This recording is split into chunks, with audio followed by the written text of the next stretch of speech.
Can we get a whoop whoop? Hello, Bebe. Hello, Santina. Hello, Ryan. Davey, I miss you even though I just heard you last night. I mean, Ryan has a habit of missing people and consistently. It's great. Like a golden retriever, but more annoying.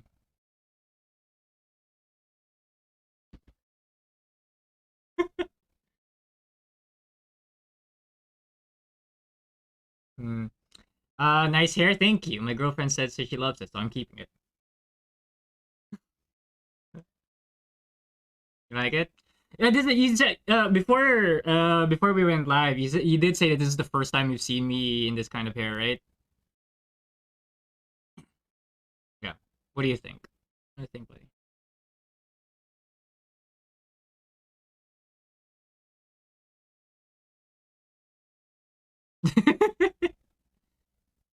Oh yeah, you could get used to it. Really, really now. Is it doing something for you? It's doing stuff for you. Is it? Hmm?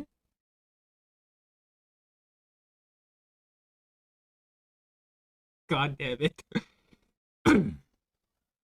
God damn it. Oh wait, you can't hear him, right? Sorry, hold on. I muted the audio. Nobody heard a single word you said ever since we transitioned. This is great. This is great. This is a great No, start. It's the kind of stuff that we've been talking about. this is like that. That means it's not scripted. It's not scripted. That's right. Plum is in chat. Hello, Plum. Hello, anak. Hello, Plum. Papa, can I join? We're in the Kilala voice chat. We're mostly going to talk about stuff between me and Odin, the stuff that we've shared together. Speaking of which, for everyone who doesn't know, this is hold on. It's always so confusing to know which direction I should point at because my camera is inverted. It's here. It's the other direction. Like, Yeah, that's not where I am. It's like, yeah, where is it here? right there. Oh, there's I'm Plum. with Davy. Hello, Plum. See, Hello, look, anak. Hello. look. We can do the fusion thing in Dragon Ball. Like, boom. Right, my fingers are right here, buddy. My fingers are right here. I Oh, don't I want to see I a love child between you and Onan, please. this is this is the epitome of two smart men, but in a room they share two brain cells. yes, like I can already feel the chaos that me and Dave would have if we fused together. Speaking of Like, Yeah. chaos, y'all should check out the tweet that Onin and I just sent out. The like freaking yeah, we could get canceled, but it's a part of publicity. bro. If we get It's canceled for that tweet, that'll be amazing. If we get canceled for that tweet, it will be good. I don't mind. It's what good a publicity. what a Chad move. Imagine being so happy being canceled. Yo, it's bro.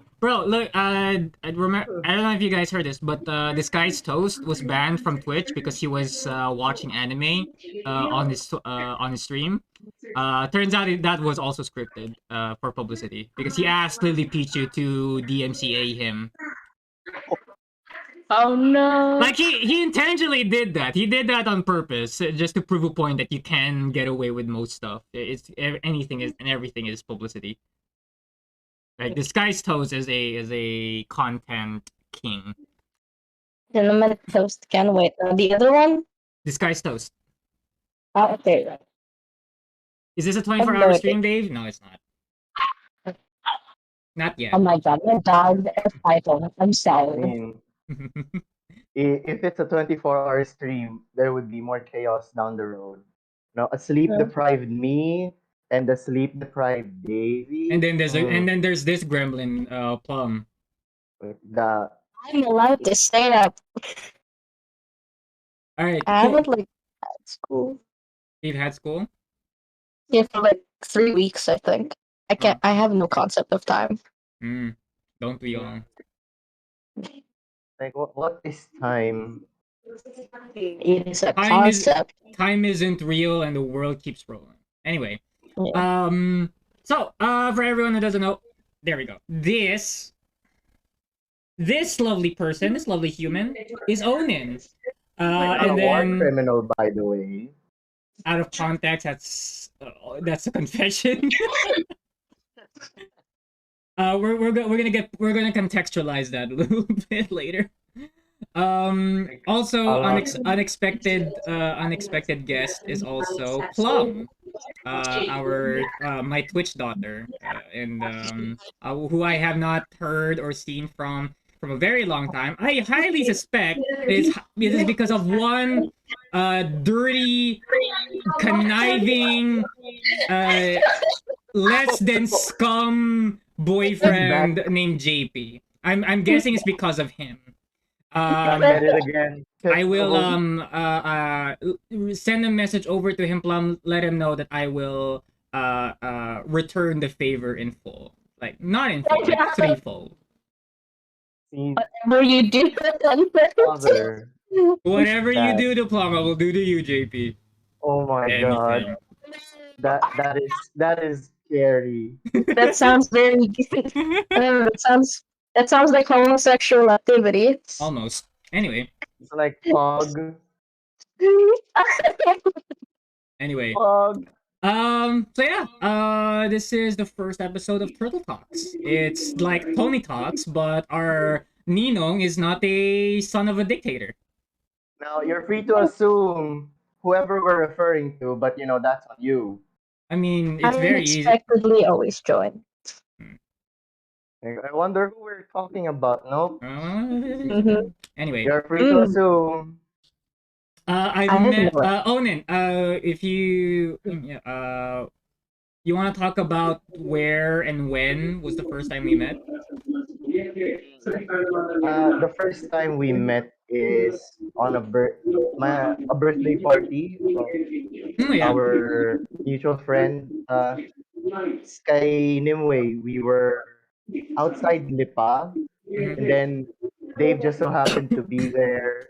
And at first, I was like, "Who's this person?" Like, so I've seen you a few times already because of your sister. Mhm. Siyempre, she's my batchmate and also friend because of the group. And then there came a time where we were all, I mean, we're not drunk, but we just had a few drinks, and then we were all sitting at the balcony of the place we were staying at, and then everyone was talking about relationships and advices, and then we were like, this dude is he knows so many things, like so inspirational. I, at first, I was really like, I'd like him to be my big brother as well. I learned a lot from Davey, lalo now when it comes to relationships. I'm like, damn, this dude very suave. And bear in mind, like, I was single at that time. I was single around that time. I don't think I've ever had a girlfriend yet, at that point. I can recall, and then everyone you were giving advices were like people with relationships and people had gone from a relationship. So I'm like, man, why wasn't I this aware before? Like, it's really the single people who can give the best advice on relationships. You often see that, don't you? Single people give the best relationship advice. I think it's because single people know what it's like to be lonely the longest. Yeah, right now I can relate with that statement. Yeah.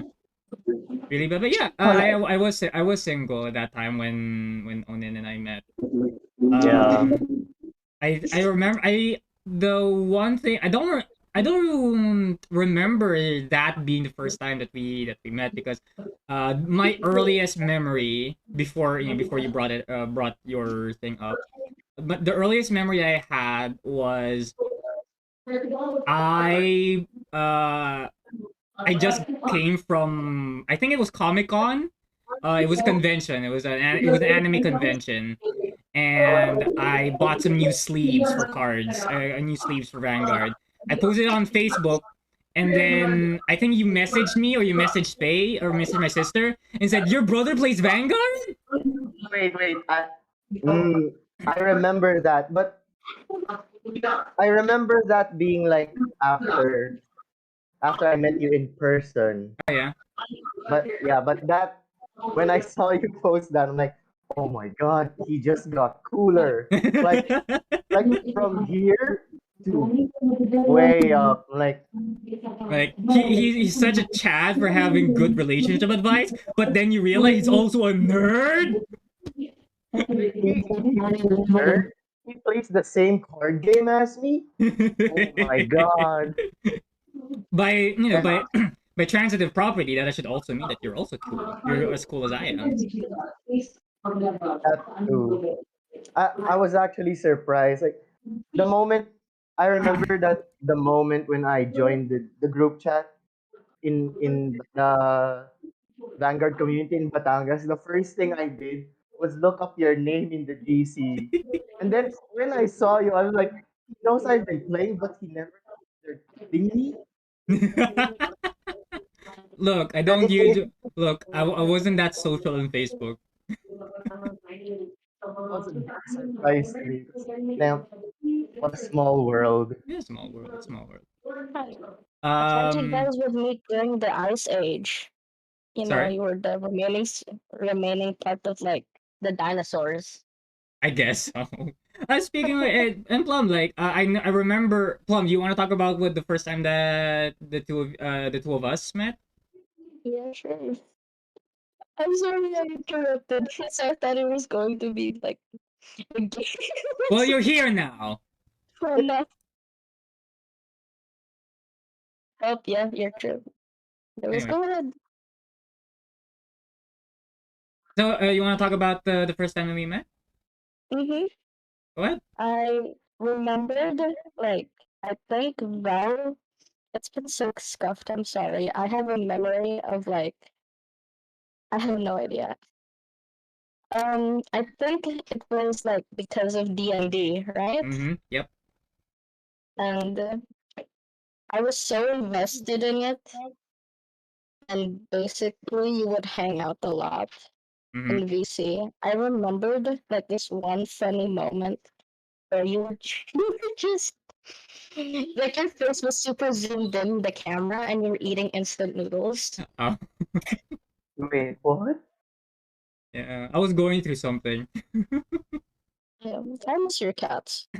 I miss my cats too. I haven't seen them in a while. Well, Well, the funny you mentioned D&D. We'll get to that in a bit though. D and Right. D. Like Mm. that's a whole big book. We have to like That's a whole can of worms. we have to open it gently or the chaos just bursts out. Yeah. We'll get to that. We'll get to that organically.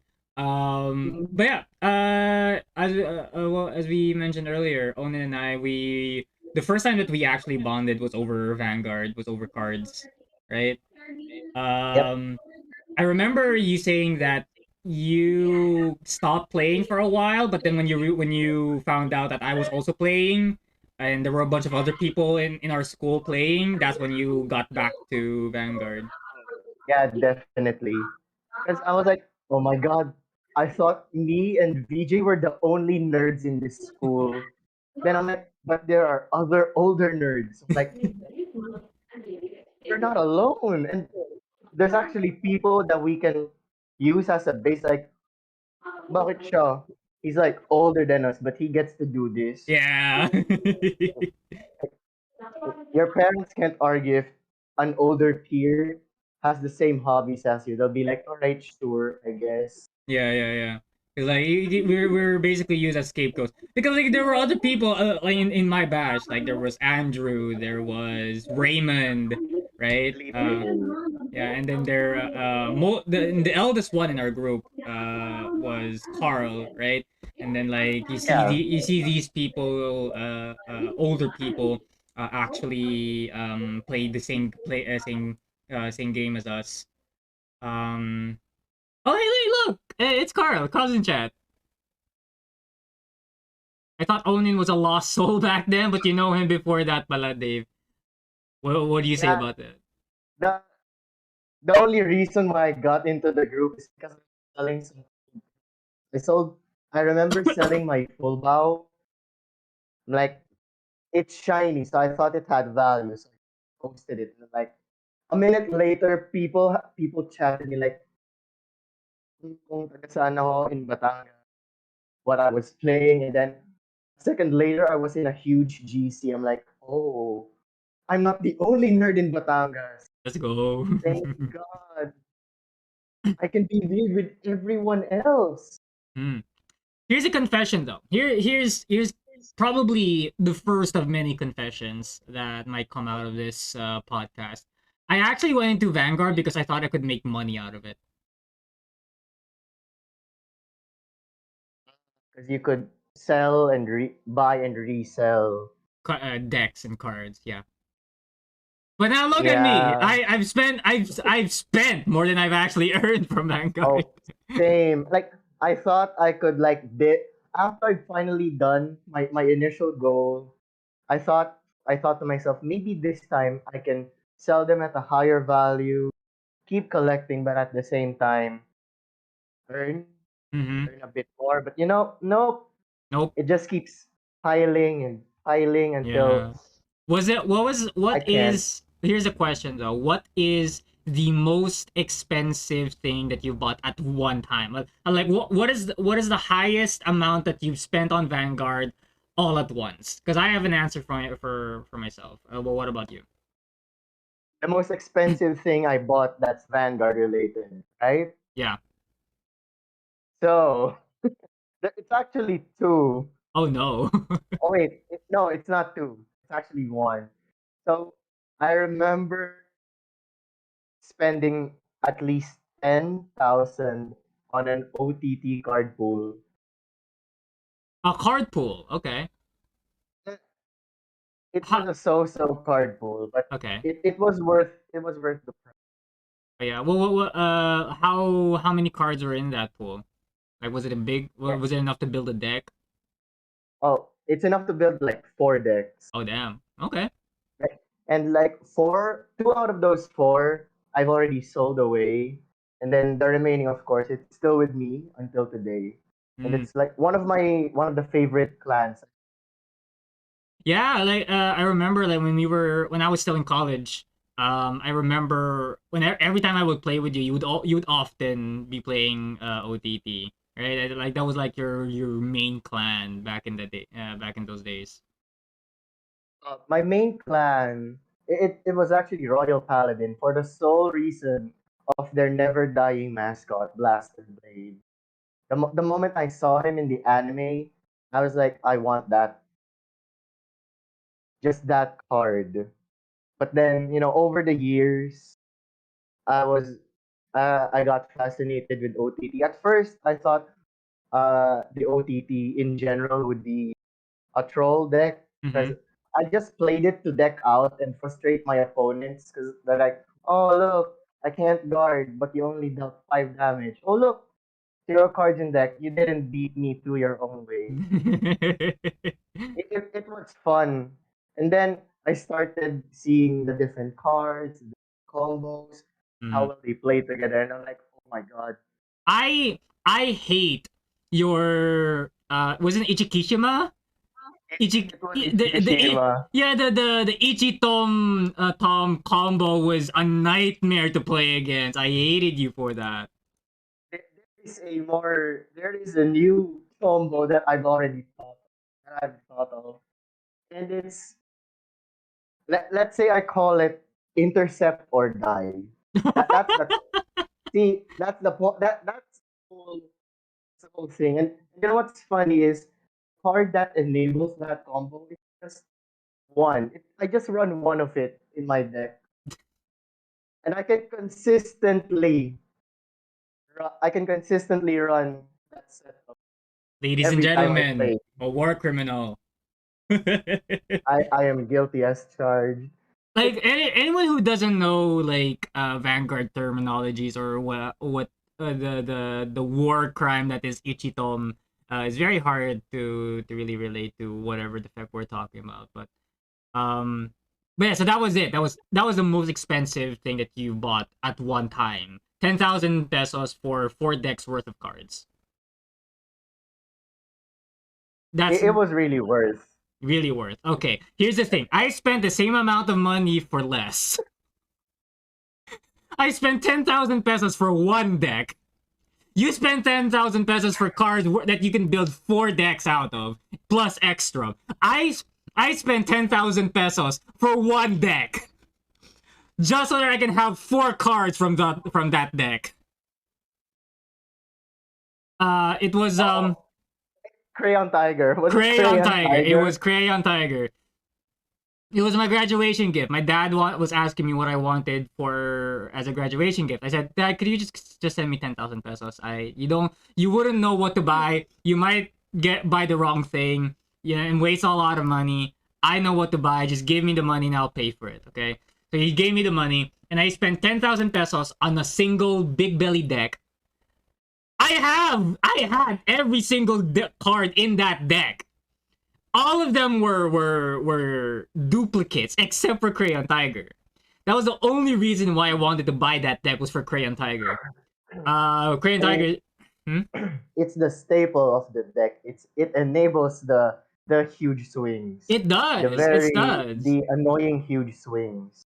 It does. Like, Crayon Tiger is the reason why it was the reason why I was confident enough to go to Springfest with a big belly deck.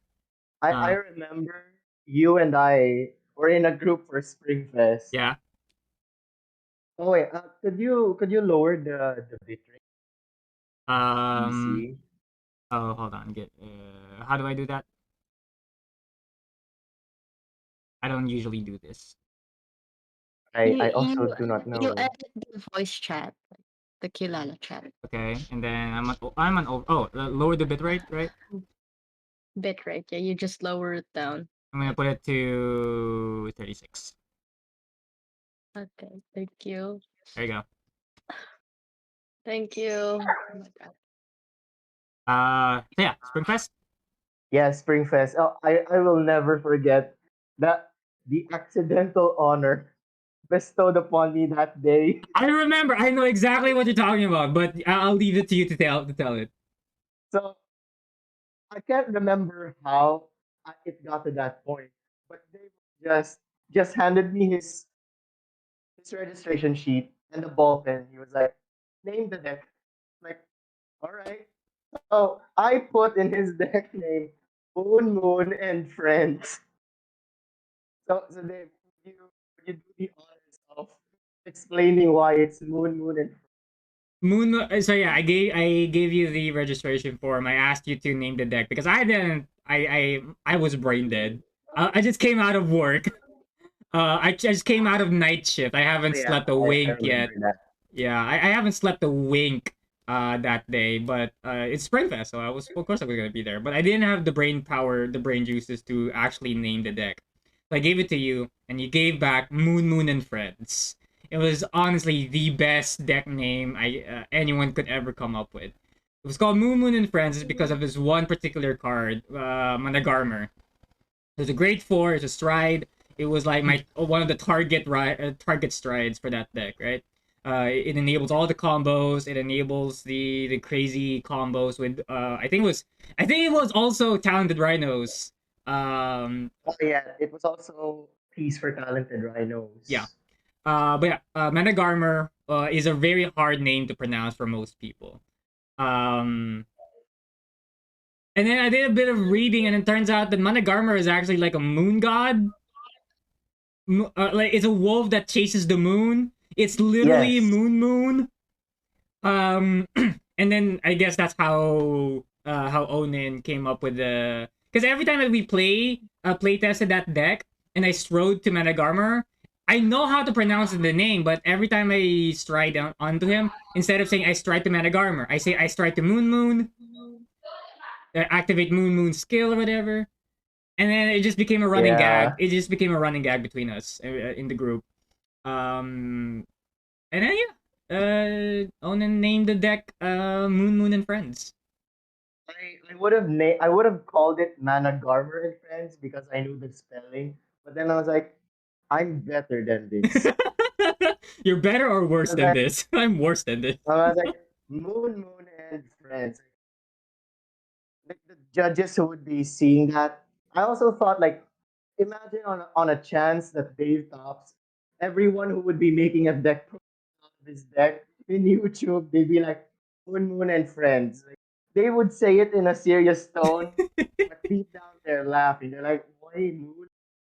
Like imagine like in an alternate universe where we actually made like top 3 or top 5 in the Spring Fest. Someone from Bushy Road had to list down top 5 for Asia, and then there's like Moon and Friends. Somebody had to actually, and like it's crazy. It would be stuck in their official website for years on end. Yeah, for decades, for the whole world to remember. But yeah, how many times did we try? How many times did we join Springfest? I have I remember we joined. You joined 2 times Mm-hmm. because I recall joining 3 times, but the last time you weren't there because I think you were busy. So it was just me and the other Batangas. Mm-hmm. So yeah, wait, was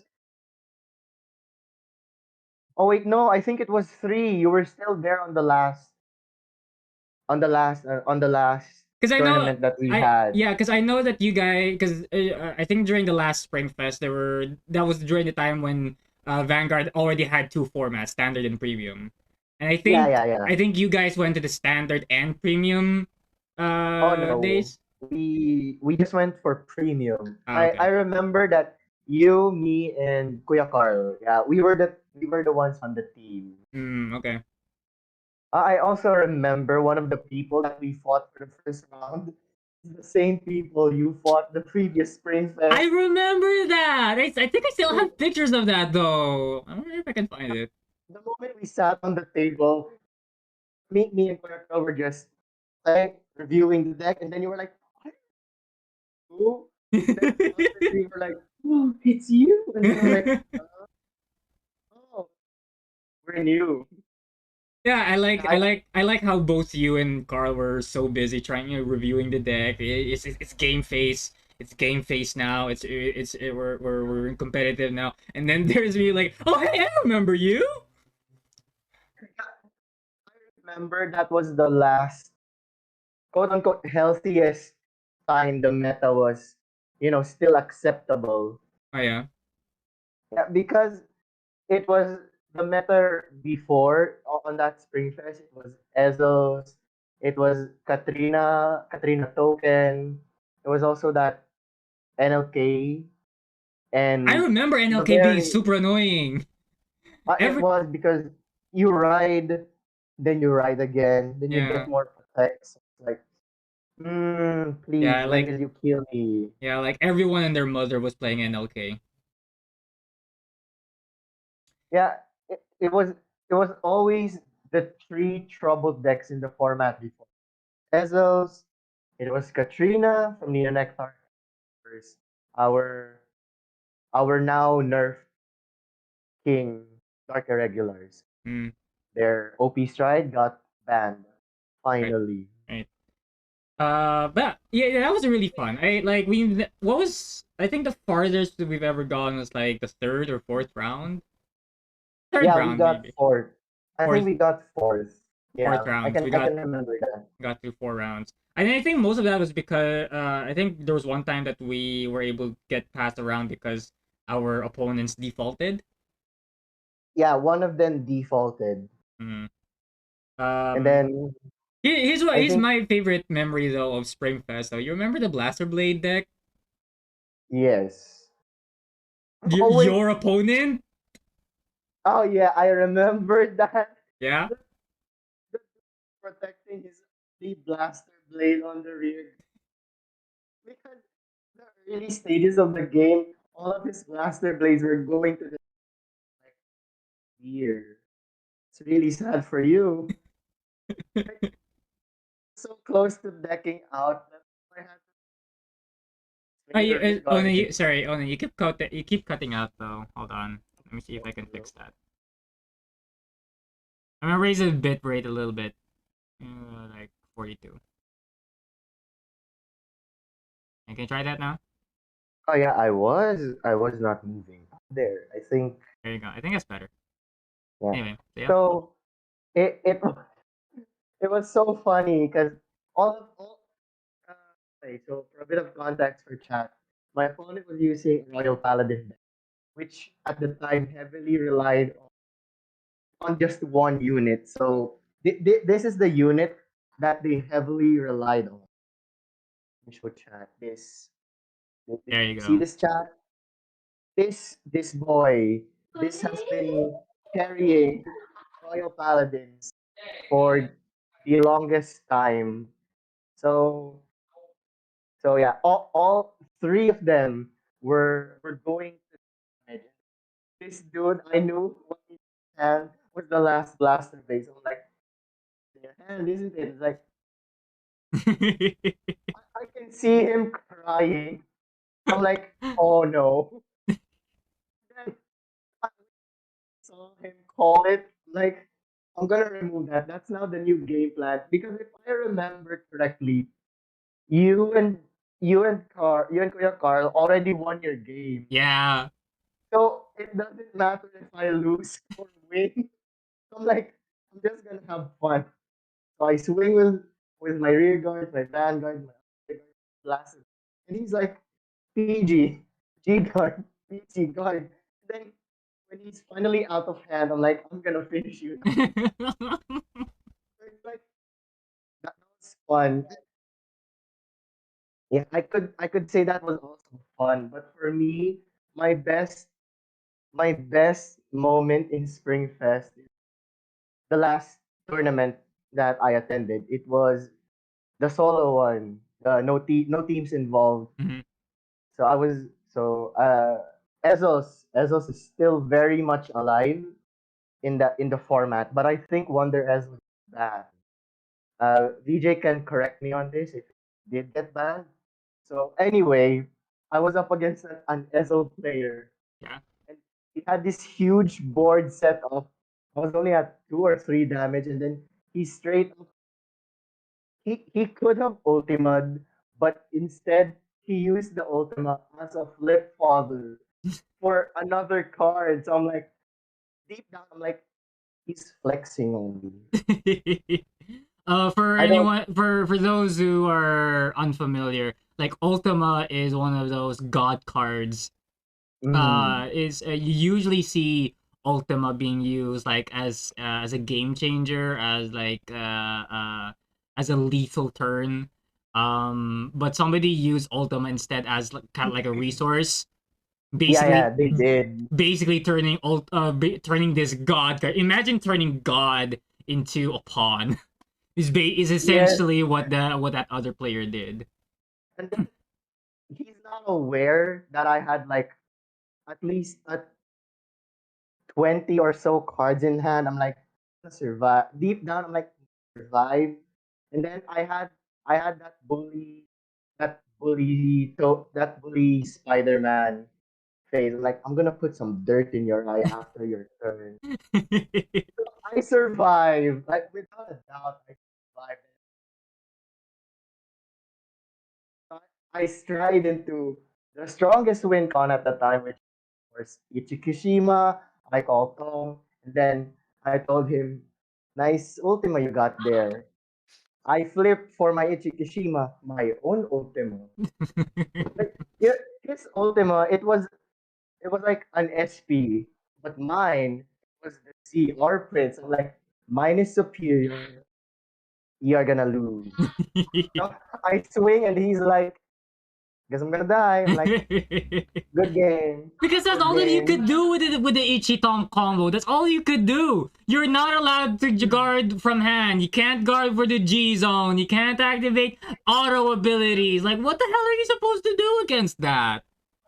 It's Technically, that was the dirty. band. That was Fukushima, which only Yeah. saw up the tournament which did not see the light of the tournament day in the Philippines because it was banned before a tournament could even be held. So like sitting here, Yeah. my four banned Shimas, but the budget version, the Ichita works, but I have made a new combo.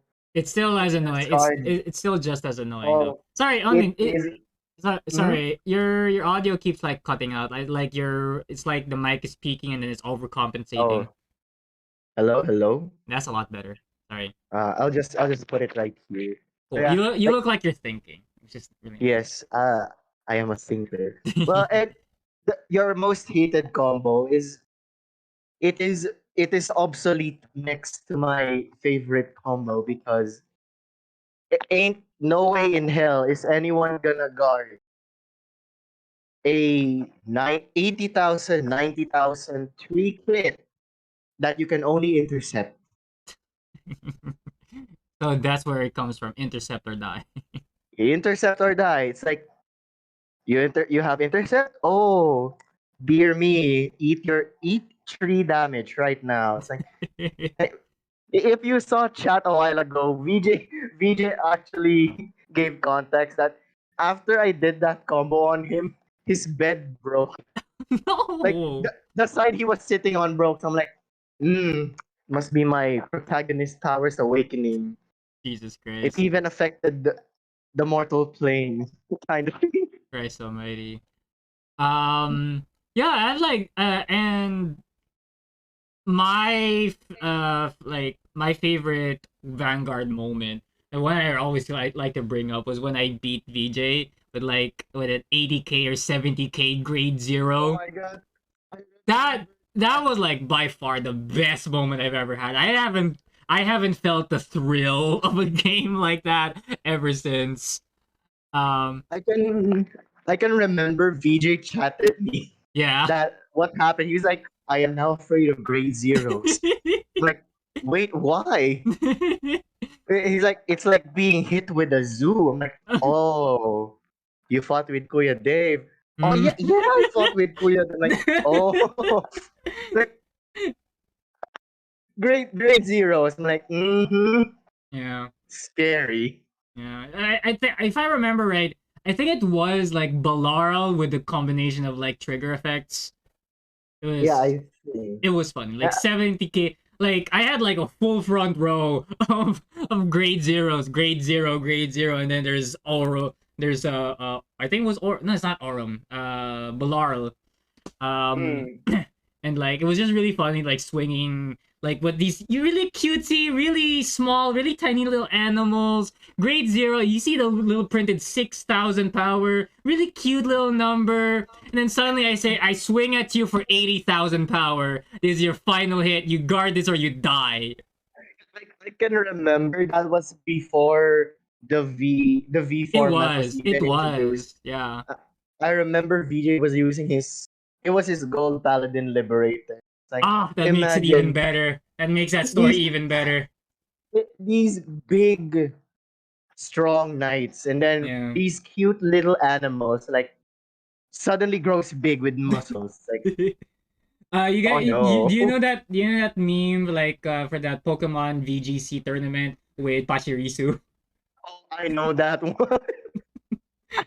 I feel That's the one. That's what I feel like what it that looked like. that feels so bad. I have seen that Pachirisu kill a team filled with dragons. Yeah, like Eh, there was a Mega Tyranitar, there was a Garchomp, and then like even the own Salamence was looking at it. What the frick? What the frick is this? and then this small electric squirrel. It was budget Pikachu. It was Budget It's a Pikachu. it's a foreign Pikachu, and it's just you die dragons. That was even before the fairy type was revealed, which Yeah, makes it even more fun. yeah. So that was that, but in card form. It was amazing. That's by far my favorite moment in playing Vanguard.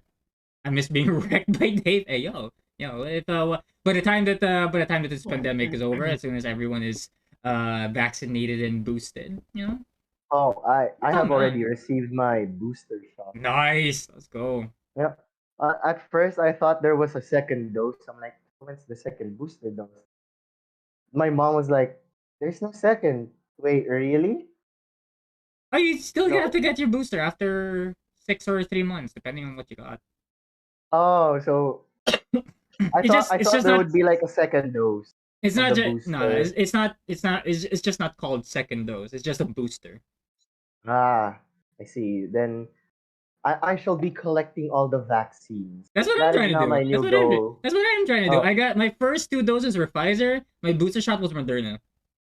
oh, mine was Sinovac and my booster shot was Moderna. Looks Nice. like Okay. Pfizer's on the list. Yeah, Pfizer. Let's get Pfizer. I think I feel like I'm get the next one. I feel like I'll take like AstraZeneca or maybe Oh yeah, AstraZeneca too. AstraZeneca. Yeah. I'm never gonna get Sinovac though. I'm never getting Sinovac. Heck that. I had no other choice. It was the only vaccine available for that. You know, Yeah. it's better than nothing, but a vaccine. Yeah. You. We'll get to that though. We're gonna get to that. I also want to like talk about that though. But yeah, Spring Fest. We weren't really that competitive with Vanguard. We tried to be competitive. I feel like between the two of us, you got the most competitive. Was more competitive than I was in terms of deck building at least. Because you were, I feel like, because you were willing to try new decks, new formulas, new archetypes, new clans. Because because it's fun for you and it wins games. I, on the other hand, I am a stubborn dumbass who only wants to play Great Nature. Oh no, well, actually, the only clans that I would ever actually play is OTT and Royal Paladin. The others they just fall Mm, below the bar. The I only guess. times that I do play other clans is when I try to push their playstyle to the limits. Like before the whole Ezo bans happened, I abused the hell out of the clan. Yeah. Like every loophole, every dirty trick I would discover and I would immediately chat VJ, yo VJ, this needs to happen. Play with me on CFA. I'll show you what I'm trying to do. And when VJ sees it, he's like, "Oh dear." I know. I remember that phase of yours. I know. I remember that phase very well because every now and then you just chat me like, "Hey, Kuya Dave, how would you interpret this? Like, what's the wording here?" And like, Yes. I remember that. That was really fun. You made me feel smart. You made me feel intelligent. Yeah. And then I felt like maybe I should stop bothering him and actually learn the timings right. Learn. And then here we are. I have abused so much So out of a much. few clans already. It was fun. Like Oninsu, the clan abuser, everyone. be pre-banned Ezos. That was probably the most fun deck I played because you could Ultima, then you could ride back down, then you could superior ride another unit. The possibilities are endless. Like you could even the platina thing where you check the top two, call one, and then the other one would be a drive check. Hmm. You could do that after you've used Ultima's skill. So That's dirty. it's like I hate that already. I can like it's like I'm not following 100%, but I hear Ultima and then rewrite and then like after it sounds dirty. oh it what happens is you get a guaranteed, at least a trigger guaranteed twin drive that you can arrange. And you can call an extra unit on any other circle you have. So, and by the time I do that combo, there's always triggers left on the deck. So it's like it's guaranteed everybody gets the trigger effect. I hope you have a lot of guards in your hand. It's stupid. I hate it. But like that's really fun. I really appreciate like how much you push everyone how much you push everyone in Mm. the community in terms of how we understand timings, on how we understand wordings and loopholes and play styles. Because out of everyone, because Joe is the Mm, most competitive player in our VC, in our GC, right? But yes. even he was pushed to his limits every time that he was fighting you. Like I remember that there was like this weird phase where I saw Joe as like just a mini you. Like It's I because of OTT. Yeah, it's because of OTT, because of how Yeah, because much. we played the same clan. Yeah, Like we but we played almost the same lists, but mine is different because I would play mine in a more this build on this, and then this, and then this. oh god, what's But his happening? is like, oh no, I can see what's happening on the Oh god. screen. Oh no. I hope it's not contagious. Oh, you okay? You're back. All right.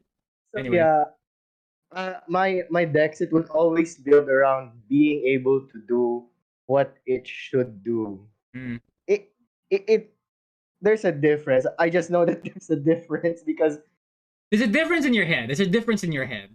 yes, there's that. But out of all, but between me and Joe, the most competitive is him, and he's also the one who strives to reach up a greater peak that I would not try to attempt because for I am lazy and I have no money to keep supporting this hobby. Would okay. Assume that you have all the money that you could spend on Vanguard. Would you be as competitive as Joe? I would, but it would also depend because I would be bringing the only the two clans that I love, Yeah. which realistically they are not the top dogs. So even if I Mm, invest a lot, even if I try to make it as best as it could, other decks will steamroll it. So it's like I know I can be the best, but there's just this one specific deck, one specific clan that I will not be able to overcome mm. just because how dirty its playstyle So is. what you're saying is that you're basically just gonna be me, but for OTT. Yes, Yeah, and Royal and Paladins, Royal but most Paladins. specifically Altmile. Mm. It's I just love the archetype that Altmile has. So if you had all the money in the world, all the money that you could spend, you'll just use it to upgrade Ab Smile and nothing else. Have Smile, and OTT. Like those two, I, I've already dropped Blaster Blade. But I mean I have a premium Blaster Blade deck, but I'm just like you're not fun anymore.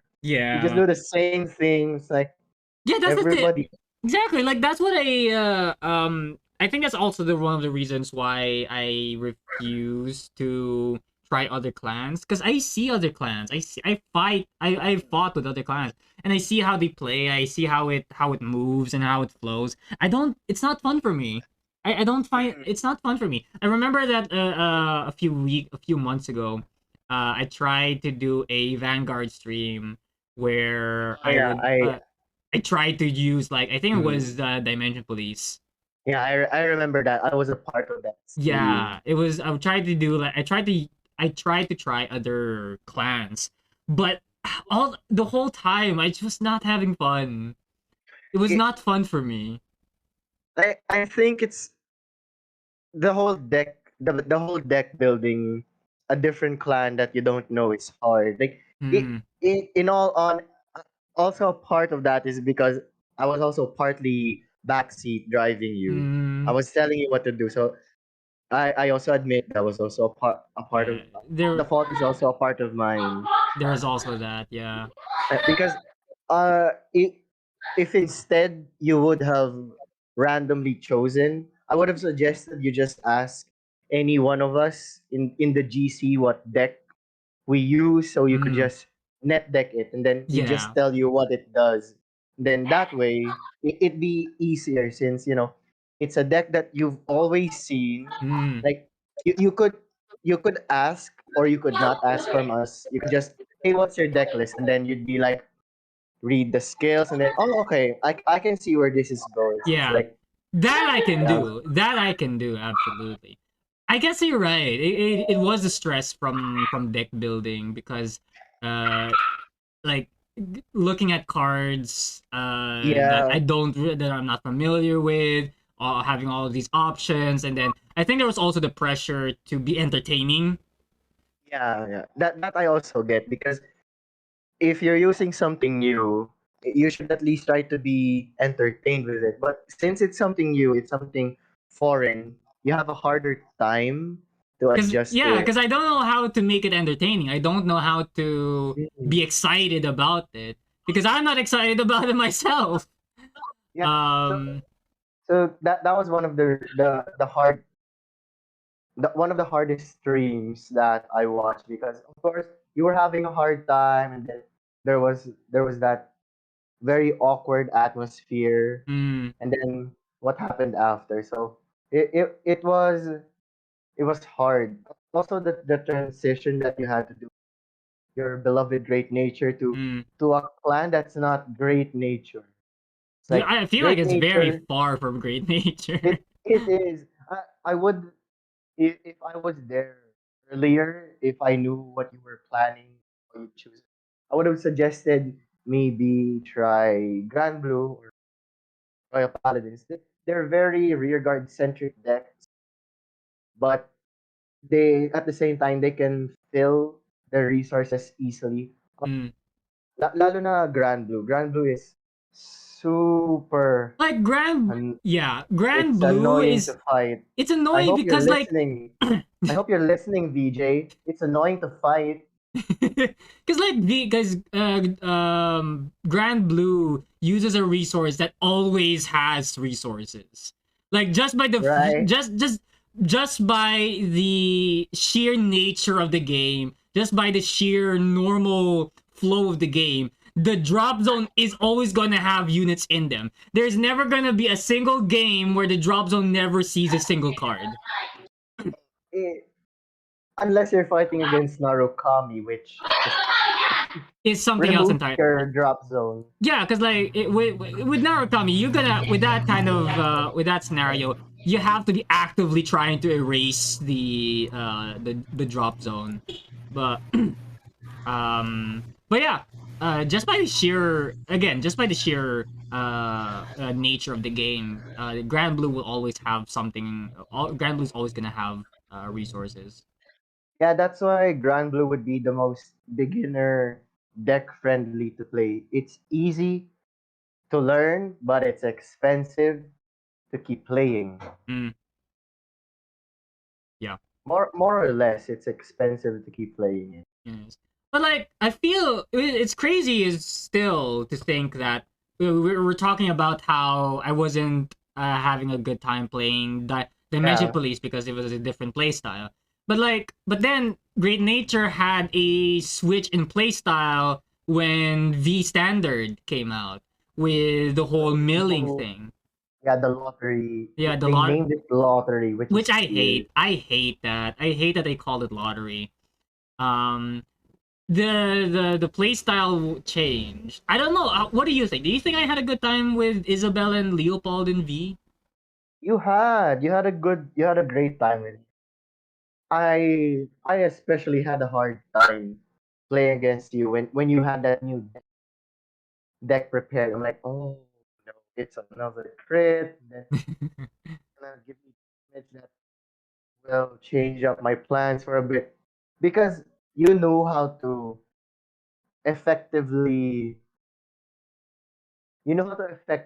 manage your resources. If it's great nature, you will find a loophole to make what you want work, which is amazing. See, because that's how you love the deck. You want the deck to just, which is another reason why you had. I didn't catch Oh, that. Sorry, I didn't catch that. you would do anything and everything to do what you had to do in your, Hmm. which is actually amazing, because sometimes I would realize that I could do this combo or I could do that combo. But then with Great Nature, you're like, I can do this with these cards. I'm like, how?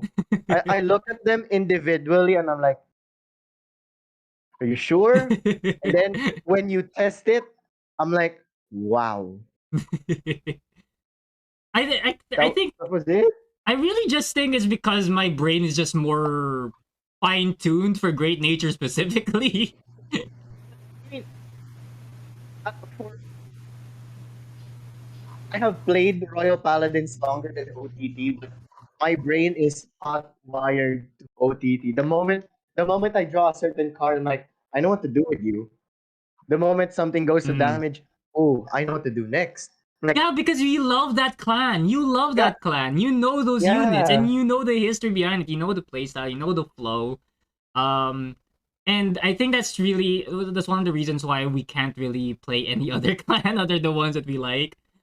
Like, the moment I choose my OTT deck, I'm like, oh my god, it feels like home. You're gonna lose, buddy. See, that's how I feel with OTT. With Yeah, yeah, yeah. RP, well, of course, I also feel that with Outman because I'm I've built that deck to counter what it can and can't do. Mm. But then with blasters, it's like, oh my god, you're so annoying. Get out of my face. And then every now and then I'd be like, all right, I'll play you just for the fun of it. Mm. But it's different if you really invest a lot, if you've read a lot on each deck. You're like, I can play this even after, even if I'm old. Like, Mm. I could be a senior citizen, and if my grandkids would suddenly find this in the attic, I'm like, Yeah. sit down. We're gonna play. I'm gonna school you in this card game. That's a really good thing that you brought up because I had a question in mind. It was really nice to Um, segue to that. Like, how long have we been playing Vanguard? I know that I've been playing since 2017 or something like that. 2016, 2017. I I I can remember that I played Vanguard in to when I was in grade 8. So that's around 2013, Ooh. 2014. It, So I, that's 6, 8, I was almost a decade. yeah no well technically I stopped. Mm. I can't remember. I stopped because me and VJ were like, we can't buy the cards we need because we don't know Yeah, where to go. yeah. We're like, wanna stop playing for a while? Sure. But we would just use our decks to play here and there. I remember going to Manila one time, Mm. and it was the, it was the release of G. Ah, It either that it was I saw the trial decks, the new trial decks, and I'm like, I immediately bought one for me. Then I'm like, maybe VJ would like to try it out. So I also bought one for him. mm. Then I'm like, yo, VJ, look at these new cards. Shiny. So yeah, that's when we got back into Vanguard again. I think it was grade 11 or Mm. grade. It was almost the transition into grade 12. And then, of course, that's when I saw your post. You're like, I bought Mm. your sleeves. And then, I'm like, you play too? It has been almost 8. My God. Yeah, you started like 8 almost 10 years ago, but like you've been on and off with the game, right? Yeah. I know that I have been playing Vanguard in multiple formats since 2017. I played in G, I played V, I played Premium, I played D standard as well. I have a physical deck for D standard. I've played even when I and if I'm not playing if I wasn't playing the physical cards, I was playing Zero. Yeah. Which I think like out in our whole GC, I was the only one who stuck around Zero the longest. Yeah, I think. I Hmm. would have stuck longer. The problem is I was not able to connect Yeah. my BlueStacks account to my phone account. So I'm like, I had to start all over again. But it's actually better that way because I was able. Now I'm just sticking to one clan. You Mm, know, every now and then I switch different clans that I got cards from the clan events. You mm, know, it's free. So sure, I'll play you, and then I'm like, clan events are fun. I get to play yeah, fancy that I don't have, even yeah, at a budget. yeah. So like, so so I've been playing for since 2017. So that's 5 years. 5 years. Yeah. Yeah, I've been playing for 5 years. Um, how long do you think we can still play? Mm, With I not with everything considered, the meta, the market, the playability, our budget, our the culture around it, considering everything, how much longer do you think we'll be playing Vanguard? wait, not gonna lie, I would still keep playing because I know I have people like you, Mm, VJ, Kuya Ray, and Wayne, yeah. and of course the others, Kuya Andrew. Like Mm. I have a lot of people to play with still. So every now and then, I would just suddenly be in a mood. I'm like, yo, wanna fight? Wanna play? Yeah. Yo, wanna fight? Wanna play? Like, every now and then, the occasional card fight just. Then I'm like, Mm, this is a good stress relief. It's like release from what became my norm, mm, which is usually playing from day in day out. mm, Then it gets disrupted by the different video calls to play. So which mm, is actually nice. So I think as long as there's someone to play with, mm. I would genuinely keep playing. But spending, it depends. Because my philosophy on spending in Vanguard, does it help my deck? Mm. Yes or no? If yes, how many do I need? If no, just don't stop looking at it. Because even if it's shiny, do not look at it. So that's my that's what I think. Mm, So if it helps the deck, sure, buy it. But I have to buy it in a way that it stays there. Like there won't be extra. mm. So as long as there will be other people to play with, you'll keep playing Vanguard. Yeah. So even if like let's say Bushy Road makes an announcement and say they're no longer gonna be printing Vanguard cards tomorrow. Like starting tomorrow, there will be no more Vanguard, no new updates, no new cards, no new formats. Mm. But we still get to keep all the cards. We still have the physical cards. We still have CFA, and then we'd still have the GC. Do you think we would still be playing Vanguard together? Oh, I am not sure. If Mm,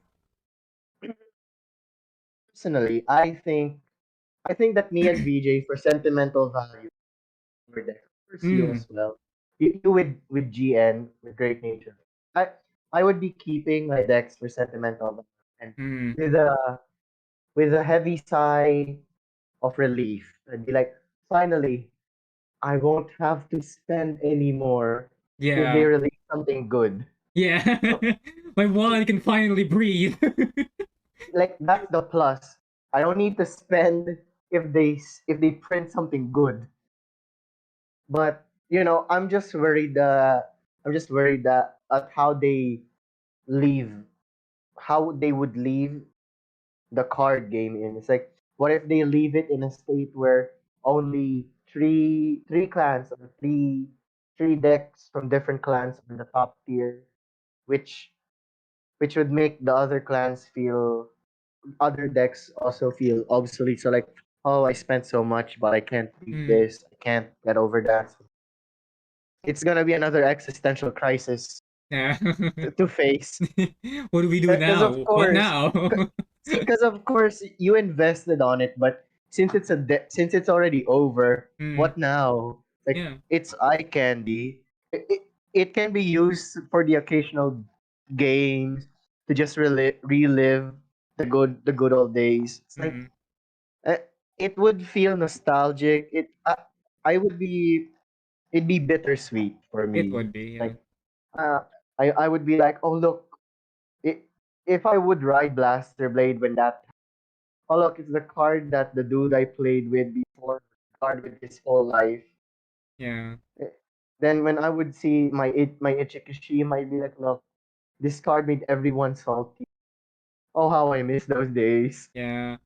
I feel like I think I'd have the same sentiments because ever since I lost my job last year, ever since the income and the salary stopped coming in, I wasn't able to like update my decks anymore.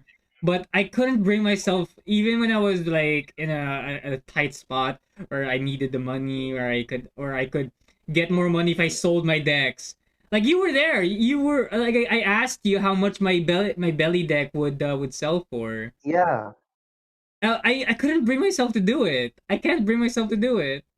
same. There's just so there's way too much memories, way too much happy moments, so many bad moments that deck carried us through, helped us Exactly. overcome.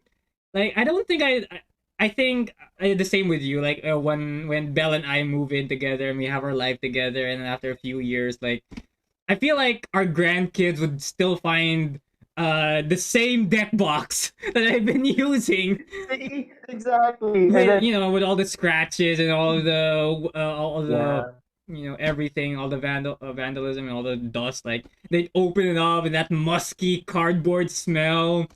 Oh, Everything's the smell of cardboard. Yes. yeah, like it's still like, and then like the very the dirty sleeves covering everything, like and then like I imagine like it would hit so different if our grandkids like, hey Lolo, like we found this, what is this, like oh my god. And then The if they like memories just, oh, yeah, you wanna play? suddenly I'm 20 years old again. And then bro, Same. imagine how it would feel like if you remove the sleeves and the cards themselves are still as fresh and as clean as they were before. Same. Oh. I swear, if ever any of the younger, the grandkids or my own Mm, kids, they'd be mm. like, how do you play this? Even if I am old, even if I have arthritis, I would Yeah. stand from my chair. I would set up the mat. I'd be like, sit down. We're gonna be playing for a while. Yeah. Yeah, I feel like it is at that point, like playing Vanguard is just going to be muscle memory. Oh, for sure. For sure. Because like even Then when we're old and like our memory's starting to fade, like where did we put the spoons again? And then suddenly somebody's like, that's not how you play that card. I know. I feel like I might be washing the dishes as an adult or an old Yeah. man, and Yeah. my the kids or the grandkids would be like, I use I use my protect to call itself on the field. I'm like, no, That's not how you that's play not how it. you do it. That's not how you do No, it. no, no, no, no, no, no. Pause. Let me finish the dishes. I'll teach you how to play. I will school you. I wouldn't even finish the dishes. I would school them right away. I might even invite DJ over. I mean, yo, the kids are playing. I want you to show them the horrors of Ezel right now. They're using my decks. You could bring yours too. Watch them while I'm washing the dishes, watching you. I would my I feel like my focus. I would just be doing this to the dishes, and I'm like, yes, yes, that's how you do it. I'm like, oh my god. Yeah, triple crit that kid. It's gonna be Oh, great. and they actually triple crit. I'd be like, oh my god, that's my offspring. I would be so proud. I don't even care if they graduate. They triple crit. Mm, Yeah, that's it. That's they're everything. good. That's all you needed to earn to earn a place, to earn a spot on my will. I know. Okay. Yeah. Woo! Vanguard is I feel it's a very special game in our It's hearts. really special. Speaking of Like no matter, yeah. mhm, No, go ahead. Go ahead. like no matter like no matter how much it would change over the years, it's for sure something that I will always be looking back looking back to. Like Mm. these were the times when I actually used my brain. Yeah, yeah. Like I've used more my memory for my cards rather than Yeah. my academic. Yeah, Vanguard makes you feel smart and blocky. Yeah, it's a good game. What I really like about Yeah, it Vanguard is is. that it has that I said this before that Vanguard has a really good balance between skill and block. Because like other games like Yu-Gi-Oh or Magic the Gathering, as soon as you're done with your turn and it's your opponent's turn, you just have to stand. You can't do anything but just stand there and just take the hits and hope that they Mm-hmm. don't have hope that they misplay at some point. But like with Vanguard, as far as I've seen, it's the only It's game where different. it's different because you still get to have a choice. You still get to interact with your opponent even during their turn with the guard phases and the G guards and all and Yeah. the intercepting. Like there's still so much thinking that you have to do even after you've ended your turn. And even when you don't have anything left, you don't have any you've run out of cards to guard with. Like it's the final swing, you still don't scoop up your deck. You don't scoop up your cards because there's still that one chance that you could 6 damage heal and just keep playing after that turn and still have that chance to turn things around. That's what I really love about Vanguard. It's that excitement, that turnaround, that rubber banding mechanic. It's just really good. I I always loved how Vanguard gives us that sliver of hope every time. Yeah. I felt that when I was playing with Kuya Carl before. So this is Mm. one of the best memories I also had with Mm. one of my decks that I sold. So it was Angel Feathers. I was up against his Asha. It was at its peak, like the peak of great of Neo Nectar. Mm. And then I was like, I can't, I can't guard that. I'll have to take it. I'm like, the moment I take it, it was a heal. So Yes. I was like, oh my god. And then, but the problem is, I didn't have anything in my hand to stride with. Hmm.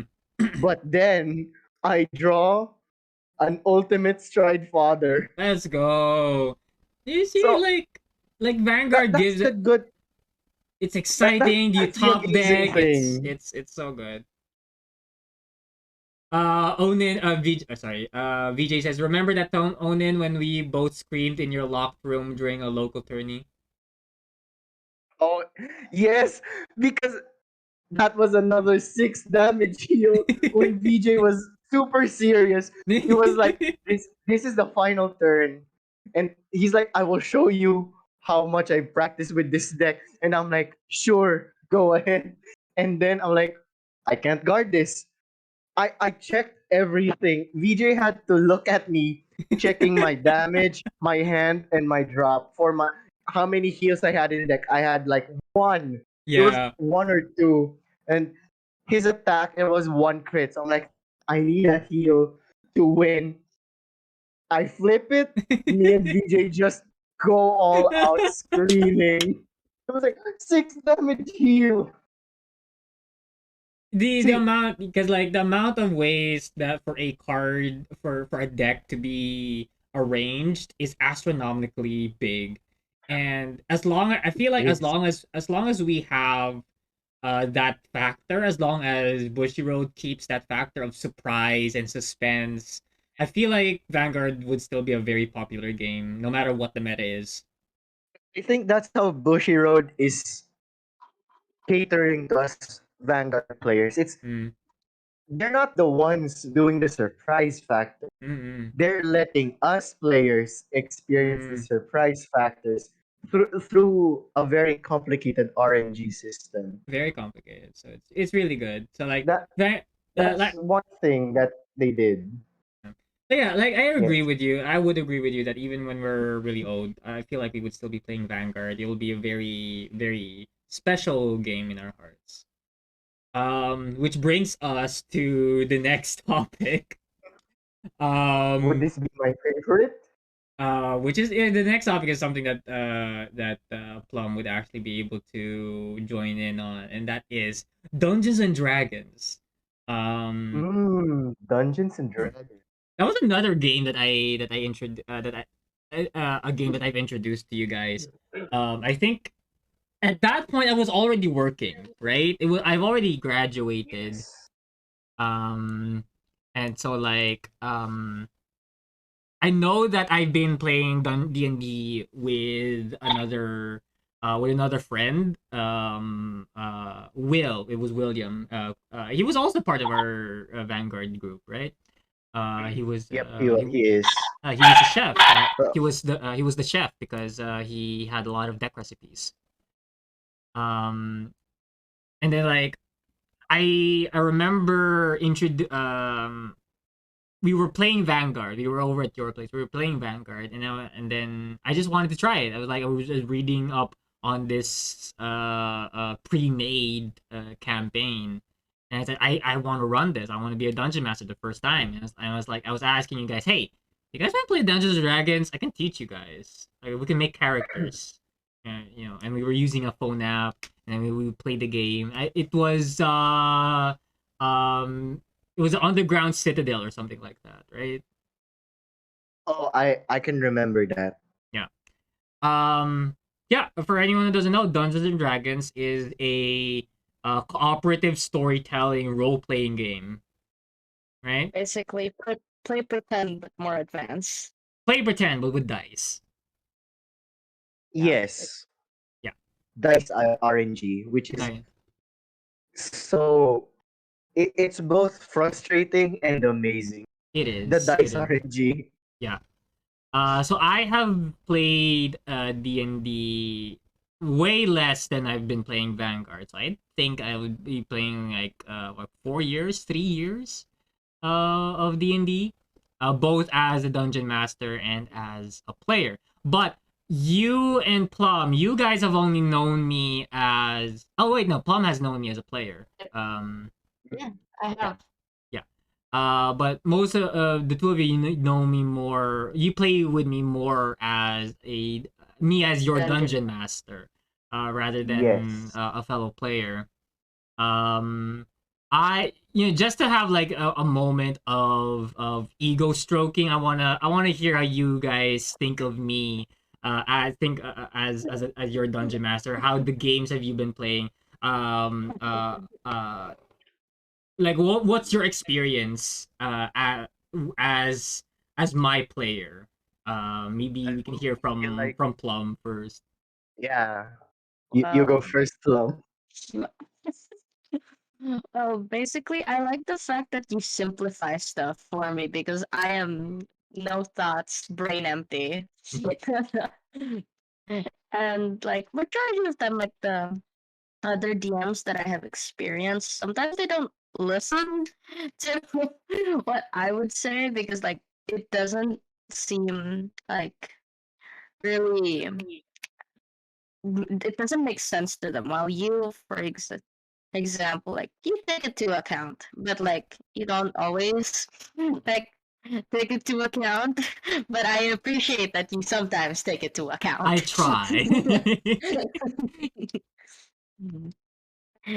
And though, yeah, I'm happy that you don't let me peek out a table out of nowhere. Because no, why? How and why would you? Sometimes Because I because am an outreach pig. my problem with you, Plum, is that I could never tell when you're joking or not. When you say can I puke a table? Like, wait, are you serious? Is that an actual question? Yes. Why? And then you just throw me these curveballs, like when you're role playing, when you're interacting with NPCs, and then like you just throw me these curveballs, like you want to buy a window, like how? Why? How do I? How does How would an NPC react to that? Would they even know what Then I just have to sit there thinking, would this NPC know what a window is? What if it's like it's in the setting of the game? It's like it's in a tropical island. No one has this proper ventilation systems. It's just like a door that they Yeah. have, and then they're like, "What's a window?" How Excuse me. what is and then like And and then there are these other curveballs you would throw me like when things get really emotional. Like I'm not Oh and my like god. when I get so scared, like, oh Yes. my god, is this happening? Is this like, are you actually having an attack right now? I don't know what to do here. Should I keep role playing? I am not saying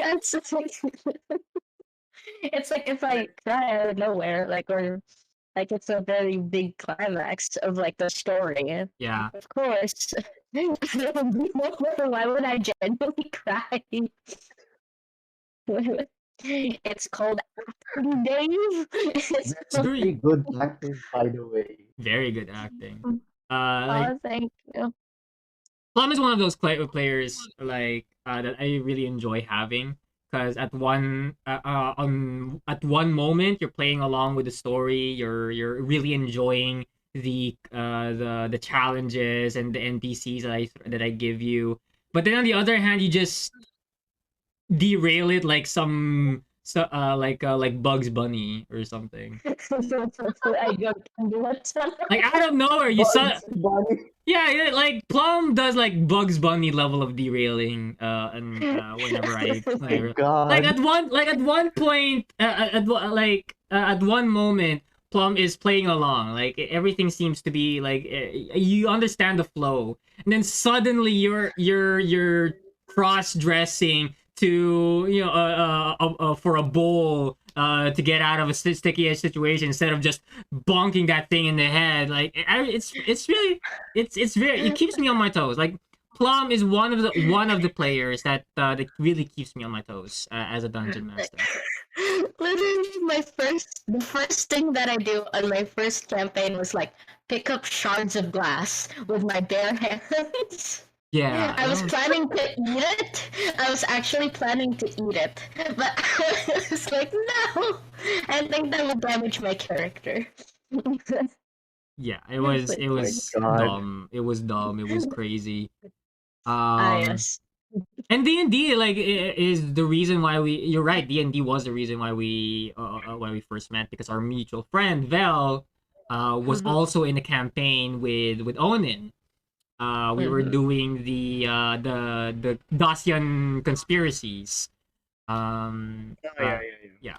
yeah. And then Vel had a really good time. He had a lot of fun with D&D. And then for whatever reason, he thought that you guys in the Art World server would enjoy D&D because it's role playing, because it's fantasy and it's storytelling, and that's how. And he invited me to be a dungeon master for your group. And all of you except for Vel were first time players. So it was an experience. I didn't I At first I didn't really think that I would vibe well with your group, but then I stuck around for a long while. Um, I got involved in a lot of drama between you Yeah. guys. It was Uh, um Oh, uh that drama. I know. pretends to know pretends to know what we're talking about. No, I kind of know some of it. Oh, you don't. Uh, I I tell kind him. of Oh I yeah. tell him no. All right. But like snippets of the drama. So I'm like, the tea is half full. that's awful. I still want that kaiju battle between the Baduga and like the Tarask. Oh yeah, like Yes, Plum. that'd be crazy though. A Baduga versus. I haven't even actually. Now that you mentioned it, I've never actually compared the stats between a Baduga and a Tarask. That'd be crazy. Mm-mm. Um, Like, but Plum is one of those players that I really like DMing for because I feel like no matter what I throw at you, you're always gonna have fun. yeah. And as a because like as a dungeon master, that's one of the challenges as a dungeon master, making sure that the game is fun for your players. And what I really love about Plum is that no matter what I throw at her, she's always gonna have fun. If she's not having fun, she's gonna have fun with it. I'm and going to duel it. That's what you mean. pretty much. That's what I really appreciate about Plum. Yeah. And that's actually also one of the things that I like about Onin. Segue. Because like The no matter war what, criminal is here. yeah, again, no matter what I do, no matter what I throw at Onin, he's always going to use it. It's always going to, like, guy, that Kung Fu Panda moment when Po was diverting a firework, that inner peace kind of thing. Like no Oh matter yeah, that what, one. no matter what I throw at Onin, he's always gonna somehow catch it midair and then just redirect it at me. And then I'm the one with a deer. I'm the one who turns into a deer in headlights. So that's a segue for you, Onin, to talk about your experience as my player. So first, the moment that I knew I found out what D&D is, the first thing that popped to my mind, literally reality can be anything that I want. That's what I thought at first. But then when you became the DM, it became reality can be anything that I want, but it's decided by dice. Which is also nice because anything can happen. Because if I roll bad, you think of something to happen. If I roll good, you will think of something that will happen that actually that's Picks you up. equivalent to the role that I do. And that's what I actually like about being the DM. I have a crazy idea. You don't immediately deny it. You apply the physics, like quote unquote the physics of your world. Like, would it work in this world? Would it not work on this world? What can I do to make it work in this world? Mm. And then when you've decided that it could work, you'd be like, all right, roll for it. And then you give a high DC for it. I'm like, there should be a low DC, but I'm like, I trust in myself. I magically roll into the DC, and then you're like, huh. Like I could feel that with a heavy heart, Dave accepted the role. Well, See what am I that gonna do? He's in pain every time we're in a campaign. he's in pain, but at the same time, as it goes, he enjoys the campaign as well. Like I think of ways to surprise him. He thinks of ways to stop me. It's like a never-ending battle. I, I immediately think of one thing. He's like, no, you stop there. Then I'm like, what about this? No, stop, please.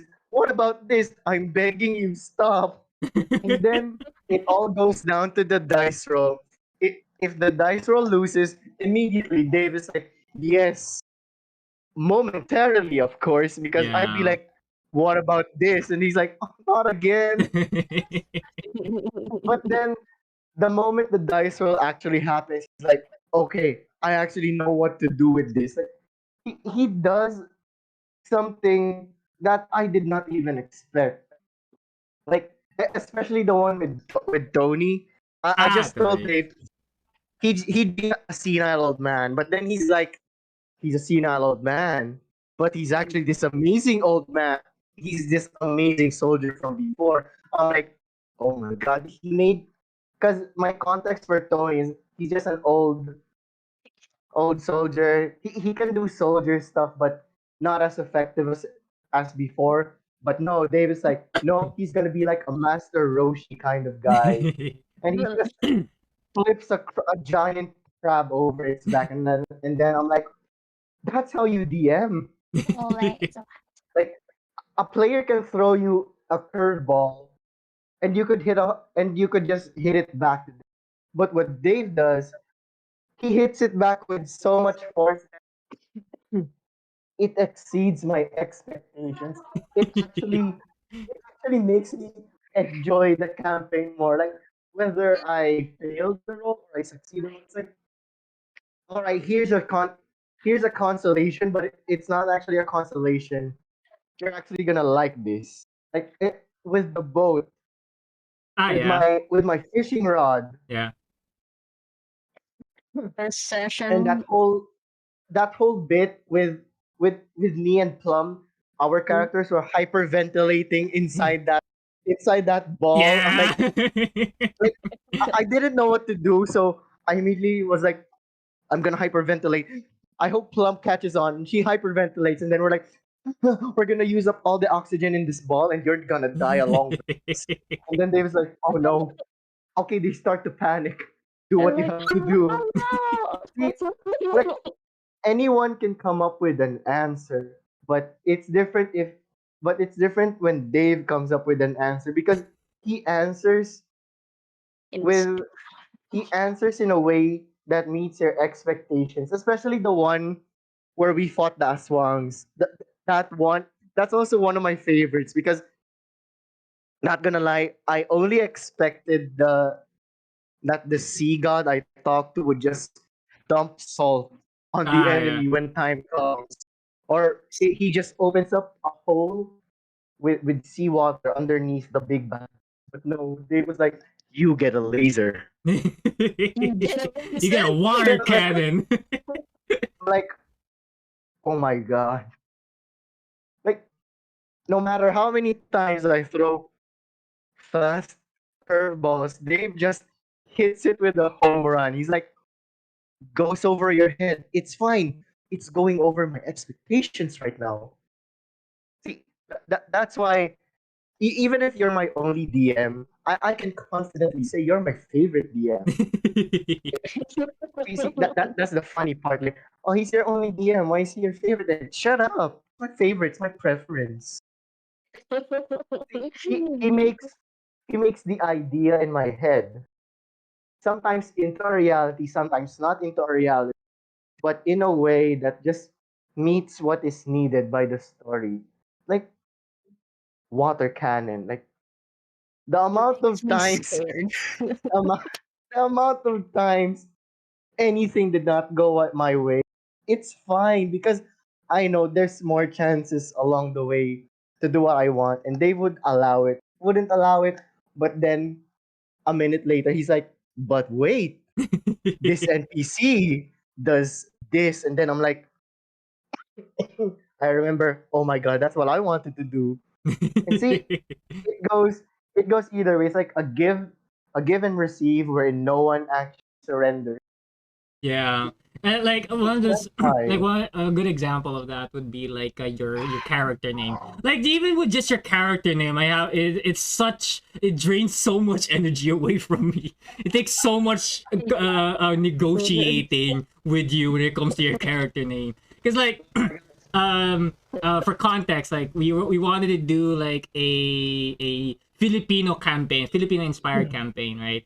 And then you were just trying to come up with your character name, and then tell like what was your thought process again when you were naming that character? I was like, it's a Filipino campaign. And then that was That the is that. time when Attack on Titan, when Eren Yeager was really trending. And a thought just came out of my mind. I asked Plum because Plum was also in the VC like Yeah. at that time. I was like, hey, what if Rizal was like Eren Yeager?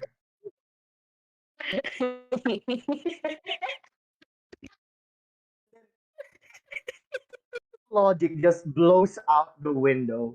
Like, what if what if instead of throwing his slippers, what if instead of just leaving it behind, he actually throws it to the Castillas and then he develops this whole concept of I must destroy them all because they took my homeland and my slippers. And then what is one of Rizal's known nicknames? Pepe. Pepe. Then like Pepe isn't a unique. It's a unique, but not D&D unique. So I'm like, what if I reverse it? Ep. And then and No, then because I remember you saying like you wanted to name your character Pepe Jaeger. But like yeah, you Pepe didn't want Jaeger. that. But you Yeah, didn't want Dave that, didn't did want. you? I didn't I I wouldn't think allow you that because first of all, Pepe what kind of last name is Jaeger? This is supposed to be a Filipino-inspired campaign. Jaeger does not sound yeah. Filipino at all. And then he threw me with Reverse Pepe Jaeger. FF Regedge. Yes. Regedge FF. I can You hear Plum laughing. This is like a 1 minute, 2 minute laugh.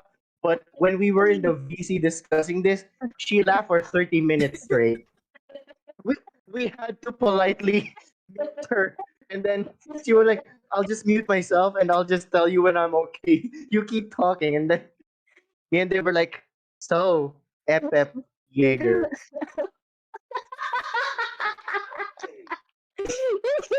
it's so dumb because like I wanted to be angry at you. I wanted to be mad, but then just the thought that you outsmarted my no. We say, okay, so you don't want Pepe Jaeger. What about Regage FF? It's different.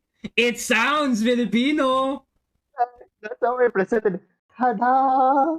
I hated it. It's so dumb. It was like I thought at one point it's not that. I was thinking it's not that imaginative. I know that you could come up with a better name than that. But then like you guys were having so much fun with that name. It's like, you know what? Okay, fine. And then, but you know, Dave, Dave eventually breaks and gives us Pepe Jaeger. I did give you Pepe Jaeger, but not in the way that you wanted. Not in the way that you wanted. I was like, I gave you Pepe Jaeger. I gave you Pepe Jaeger, but I wanted to make you hate him. I wanted you to hate Pepe Jaeger. Jokes on you, he's a companion of Annabelle. He's now Tonyo. Like, I wanted it. That's it. That's one of the backs and forth that you guys you have with me, because like so you gave me Pepe Jaeger. No, Regage Epep, fine. But here's Pepe Jaeger, but Konyo. And like, fine. And you guys are like, fine. But he's my companion now. Joke's on you. I love him. first, me and Plum were like, no. He speaks Tonyo in a way that a Konyo would. It's Yeah. annoying. But then over time, he actually grew on us. Like the Yeah. time where you said that he was disappointed in FF, I was like, oh no, I want to regain his trust again. See, Dave is so good with acting that he can actually make me feel guilty out of fictional characters towards me. There's like one video where like I imagine, I don't know if you guys know this video, but like egg waffles pare, like scan my Gcash code pare. Ah, yeah. Egg, Perry. Have you go egg waffles, Perry. Imagine like That's crazy. what's that? Like, not gonna lie, the reason why I'm lightly taking why I'm a bit accustomed to Kanye is just because of Pepe Jaeger. I remember because like when I was trying, what I wanted to do with it with Pepe Jaeger was that I wanted him to be this character. I knew that I wanted him to be a character that you hate, and then the first thing that came to mind is like he's this stereotypical paladin who is like over the top. But then like and then when I introduced him as Pepe Jaeger, I introduced Pepe Jaeger for the first time, and I gave him this very highfalutin accent and speech pattern. But then I thought about it, like that's just Tito Abel. That's just Tito Abel, but with a lighter accent. I had to think of a way to differentiate them, and then I don't know how, but I think I was scrolling to TikTok. And I found that Konyo TikToker, and then my mind immediately went, yes, this. Oh no, I remember. No, I remember exactly. It was a different Konyo. It was a different TikToker. He was also doing D&D stuff, and then he was like, they were at this restaurant, and they're like, hey, do you want to order like and then there's this Konyo friend who's like, don't worry, Barry, we'll get some horse divorce. And then this order. Horse divorce. And then this other character is like, oh, what? Like, oh, you don't know Ours Divorce, Para? Don't worry, I'll explain it to you, huh? Ours Divorce is the food that you take for kind of like an appetizer, Para. And like, and then I just love that so much that the Konyo was explaining something to somebody who knows what hors d'oeuvres are, but in a very condescending way. But like also in a very helpful way. Like he's genuinely wants to explain hors d'oeuvres because and I thought, yes, I want this. This is Pepe Yeager. This is Pepe Yeager. And then the next time that we had the campaign, the next time that we had the game, I knew that you guys. I didn't know if you guys remembered his accent the first time that I introduced him, but I just went ham with it. I'm like, Gaggy Perry, my name is Pepe Yeager. The PTSD is coming back. Oh my god. I have never wanted to punch someone's throat ever, except for Ben Shapiro. So on point.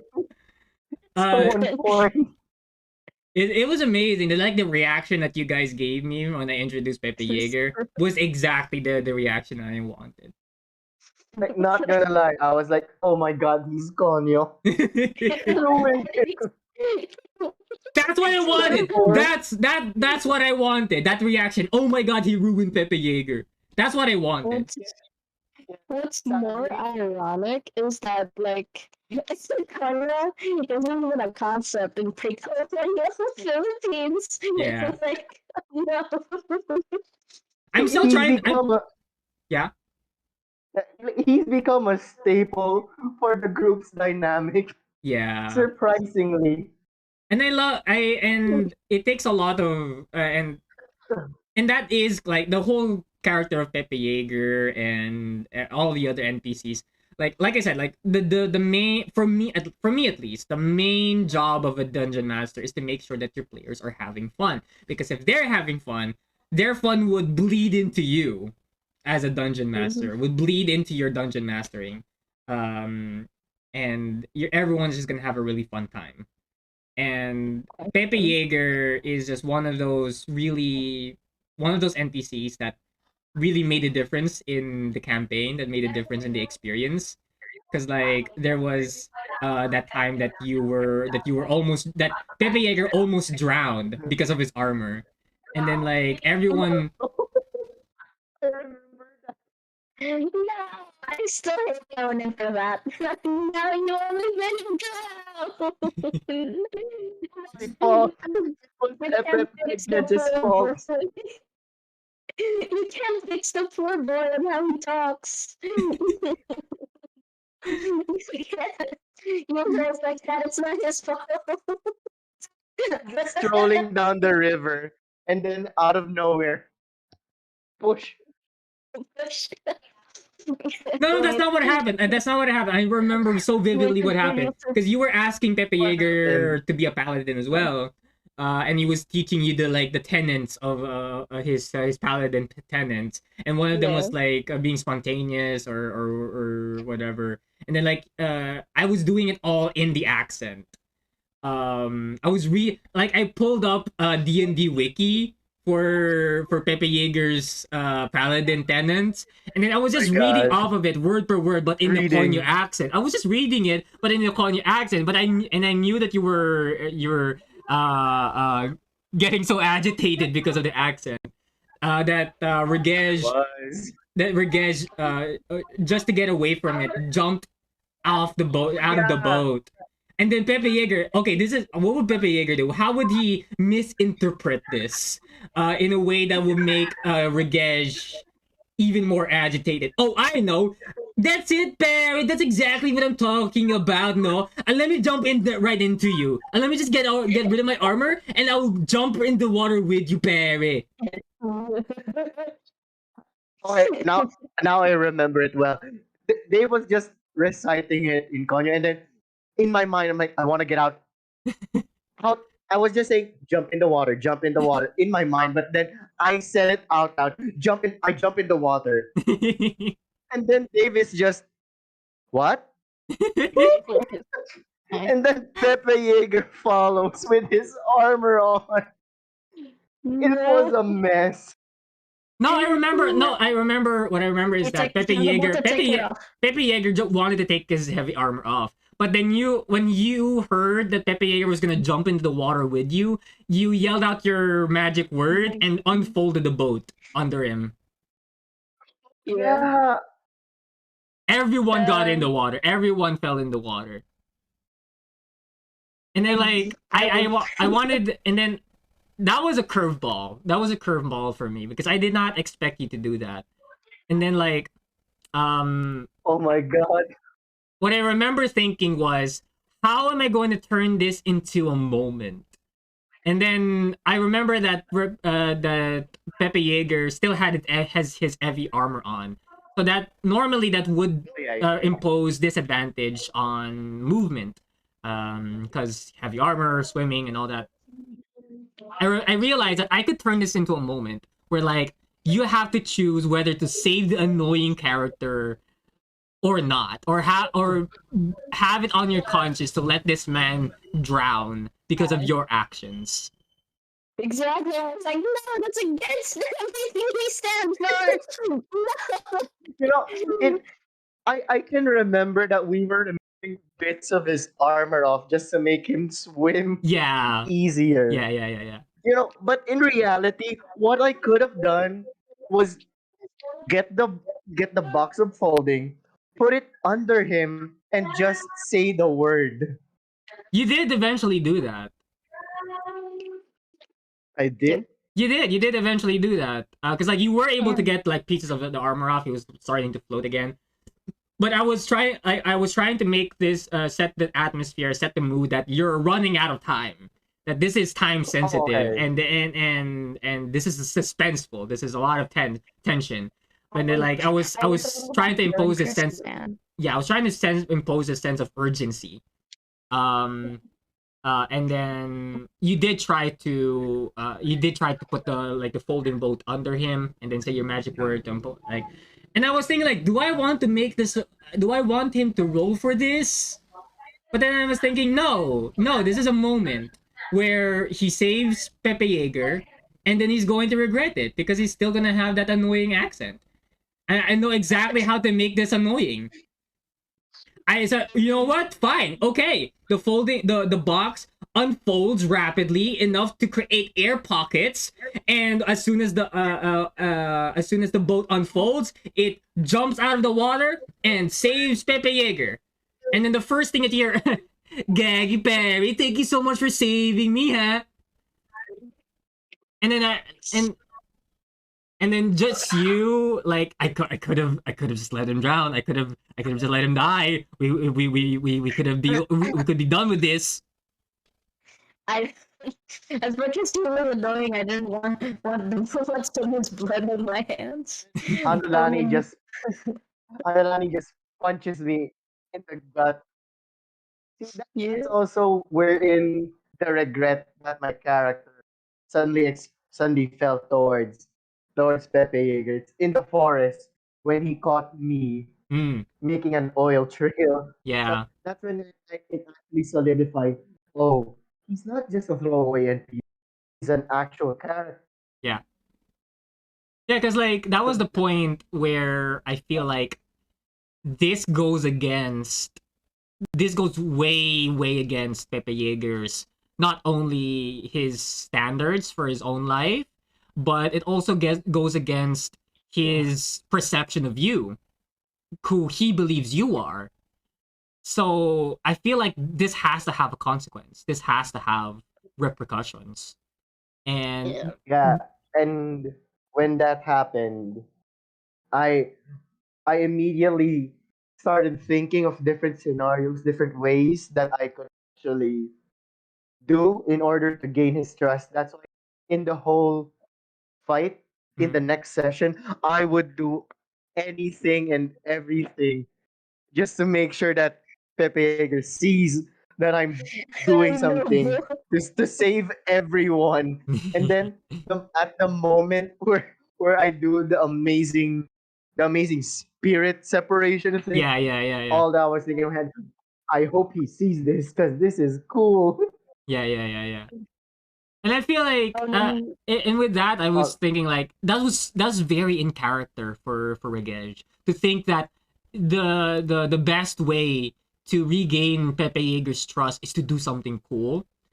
And I just even after that whole thing, I don't know, we never had a session after that, I feel like. But if we did, yeah, because timing. yeah, because it was timing to end the rest. Yeah.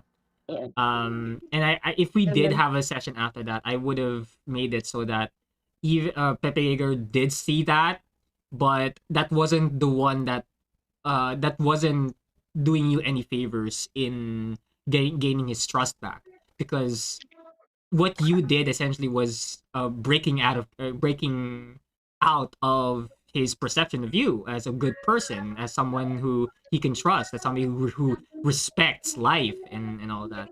And I really appreciate it. I really like hearing that Pepe Yeager became this throwaway NPC, turns staple of the group, turns somebody that you have to prove yourself to. Yeah, because uh, when you said that you would make, you would still make Pepe Yeager's opinion on my character the same even after say risking a Mm, lot and saving the whole village from the two monsters that attacked. I already thought that Dave is still not gonna let that slide. So he's gonna keep that opinion until possibly the end. And then I suddenly remembered that you sent when you sent the when you sent something in the GC, like there are two kinds of mystics. You sent a whole wholesome Reddit thread about this mystic, and then you were like, and then there's Onin. And then I remembered that moment, and then I was like, if there would ever come a time that I must sacrifice myself in the session, I would do it without a second thought, without any doubts.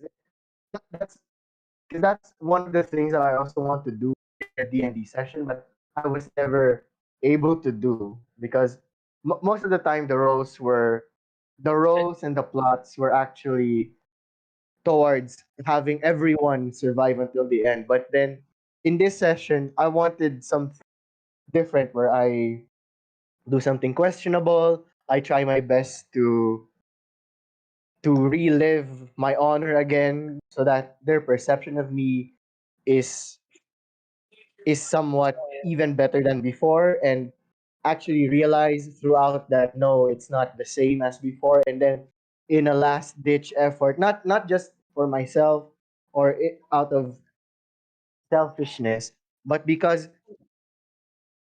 it's for the party and it's for the whole of the world that you created, my character would sacrifice their entire being just to make sure that what they're fighting for it still exists, or it still exists after the mm, campaign. mm. Onan, Onan, as much as that is meaningful, you literally had to make us undress a man. See that's like when all of that is over and that pass, um, you'd all be like in the memorial. He still let us undress you, Pepe Yeager. Yeah. Wait, I have Maybe one oh wait, question. Yeah. still let us undress you. What's up? Wait, wait, like the other NPC that we had, like Richie Sombrana, like Ah, yeah. what was I have a question, like, what was his backstory? Richie Zambrano. That was the Balete elf, right? That was Yeah, Yeah. like the Captain Holt copy, Captain Holt yeah, the clone. Captain Hall. Uh oh, you guys were never you guys never got to hear about his backstory that much because it was never brought up. It was never relevant to you Yeah. guys. But like I planned out that he was He part has of PTSD. yeah, he does have PTSD. Like he was part of that village that you guys Yes. went to. During he did also kind of participated in that civil war that made those two neighboring settlements fight over fight over um, uh, territory. And then I was working with Bell to come up with the history, come up with the politics, and the stuff that went down for the reasons that went down. Basically, Richie Zambrano was a refugee of Kailahon. Um, and the reason why he was like a soldier for Kailahon is because that was where he was saved. He was supporting the civil war on the side of the revolutionists. Um, and he does not agree with the way that the old Datu was running things. And that was the whole reason why he got in trouble, why he had to escape, why he sought refuge in Kailahon. And I planned there to be like this conflict with Richie and that other NPC that you guys met, the engineer, the artificer. Kiel, yeah. Kill. I wanted there to be like I wanted there to be like a conflict, another like a conflict between those two NPCs, because like I wanted Kiel to be this character who supported the old Datu, who agreed that Kailohon has way too many resources, way too many territory, and our village is left with nothing. And I wanted there to be a conflict between those two. That was the whole idea behind that. Basically, Kill was supposed to be a Marcos supporter, Marcos apologist, and Richie was meant to be like this martial law survivor kind of character. Would it be cool, like, if he'd come back, please? I was super invested in him, but you made him hate us so much. I don't know. Yeah. Yeah. Yeah. You first. You first. I was just saying, like, there's a lot of what I really love about being a dungeon master is coming up with these NPCs, seeing how you guys interact with them. Sometimes I would make NPCs that should be a big deal, but turns out you guys don't really care much about, or you don't think of them highly about.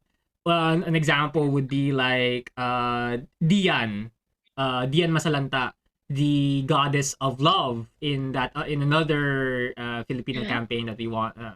She was supposed to like my expectation was that she's a goddess of love. So I want this NPC. I want my players to fall in love with this NPC, to find this person to be attractive, to fall in love with them, and then in my what happened? Oh wait. Well, since you mentioned Diane, in my defense, my character was getting attached to her, but then I myself cannot flirt, even if I tried in D&D. So I'm like, I can't do this. I am emotionally not yet prepared. but I was trying to like make contact with Dion with the different quips that my character back then would do.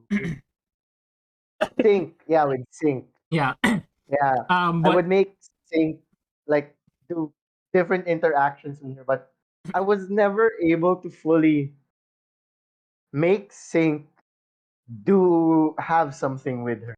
yeah, and I think which is I think what that turned out for the best still, because what happened was Dian was supposed to be this girly girl. Dian was supposed to be a girly girl. But then because of her interaction with your character, she turned into this full-fledged, this really multi-dimensional character who was harsh, who was direct to the point, who has no filters, who was very passionate about love and all its forms and all its ways. And I love that version of Dian instead of the one that I initially came up with. And that was because of your interaction, because of how you role played your character. And that's one of the things I really appreciated about you, Onin, is that the way that the way that you interact with my NPCs change the way that I see them, and it changes the way that I role play as them because of your because of how you interact with them.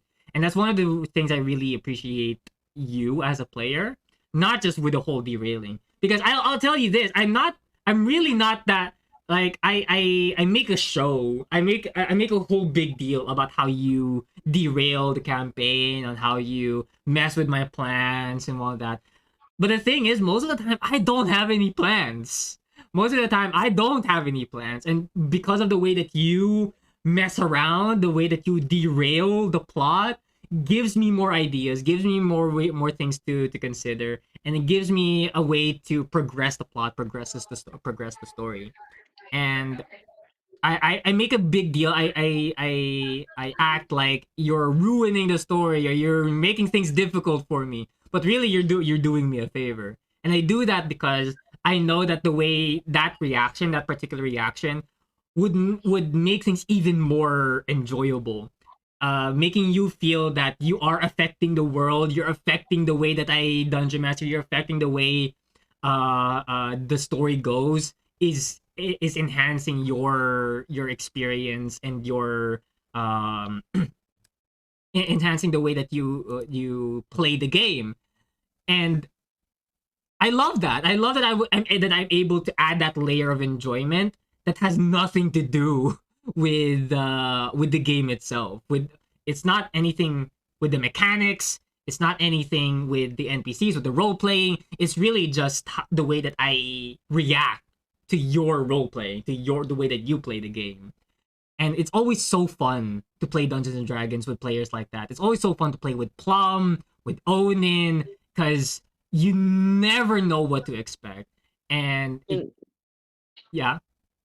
I was about to say, like, I kind of feel bad at times because I don't know, a majority of the time, like, a lot of DMs tell me to, like, take it down a notch Yeah. because, like, I feel I feel like I want to be the main character or something, Yeah, and I yeah. feel awful, and I'm like, oh no, I'm sorry, that's like literally just my character. Yeah.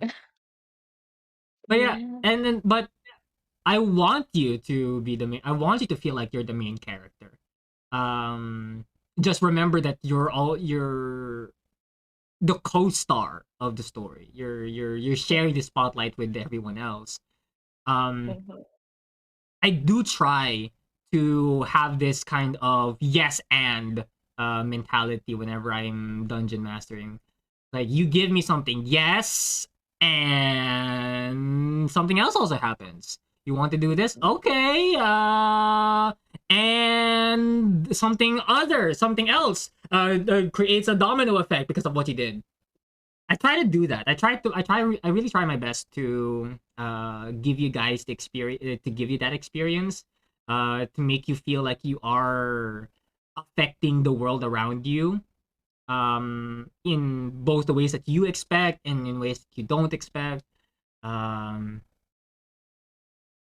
because what I really like about D&D is are the moments that we share together. Because all this whole time, when when we were sharing all these stories, when we were sharing all these favorite moments, I there's something I really notice that I love to notice is that every time we do make those tell those stories, we say we say I did this and she did that and we did this together as if it was an actual thing that we did in real life, as it was an actual event that happened in our lives.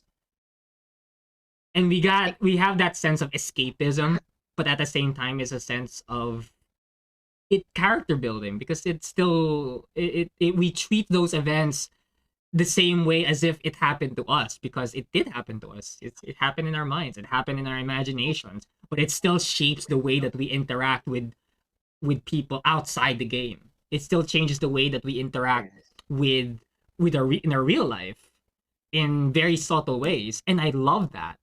I love that we have these memories together. I'm so glad that we have these memories in Fantasy Lipa, in Kailahon. I'm glad that we were able to share these moments where we're fighting monsters, when we're interacting with NPCs, when we're solving puzzles together. Because D&D was able to give that to us, especially during the pandemic, right? Mhm. We were with the whole quarantine, with isolations, and everyone felt so trapped. D&D gave us that outlet to feel like we're traveling to other places. We're traveling to these really mythical and magical places that we otherwise would not have been able to go to. And we're able to meet these kind of people. We're able to meet these kinds of characters um, in our minds, in our imaginations, and was able to let us escape through the shite storm, the crap storm that was 2020. Mhm. And that kind of and I hope I don't know, was that the experience that you had during the pandemic when we were playing D&D? When we were playing D&D during the pandemic, I actually felt detached from what's happening around the world because it's so it's so heavy. Like a lot of things were stripped away from us, and there's just this need for for a social life. And even if even if in a campaign, even if I know that the different NPCs we're talking to is just you with different creative voices, it still feels like I'm talking to someone else, to someone who actually has a life, someone who has their own memories, and it's like Mm. this this is what it feels like to actually be out of a pandemic. This is what I Mm. want to happen. Like it's actually making me feel better now. Thank God I'm continuing to participate in D&D sessions. I'm meeting new people because this is what I could have been doing if there was no pandemic, but there is a pandemic, so I thought it's not gonna happen, but then D&D just opened a lot of doors for me. So I actually felt really relieved. Meeting Plum, meeting meeting other people as well who are interested in D&D. I get to talk to about to share my own insights on their own campaigns. So it's just mind boggling. It's like a fresh a breath of fresh air. Mm. What makes me really happy the most is like the fact that like Dave has made me so comfortable in playing playing him as the dungeon master. It made me so scared for for me to try other dungeon masters. Same. Actually, same. Are you Because scared of not what? gonna lie, What are you scared of? I'm scared because what if the dungeon master doesn't let me practice my creativity? Like I with you, I could touch a rock. With other dungeon masters, you can't touch that rock. Like, but why? Just don't. Just don't. But I want to. Basta wag. Basta don't. Let's, Like, let's that, that gives off the same energy as like Tara, let's go. Yeah, tara, let's go. it's fun if the dungeon master doesn't just become a dungeon master, but they become kind of a pseudo player. Like they're Mm. playing with you. Like the dungeon master should not intervene, but in a way, with the NPCs that join us in our journey, that the dungeon master is acting as, that's how they quote unquote intervene. That's how they improve the world building. Like I want a dungeon master like that. Like there's no script, there's no plans, there's just world building on world building. You Mm. have you have your foundation, and then your players just run around. You look at what they do. You remember. You take notes of what they want to do, and then you're like this is how I'm gonna get you from point A to point B. Mm. So that's the kind of dungeon master that I want, You know, and I am scared if others are not like that.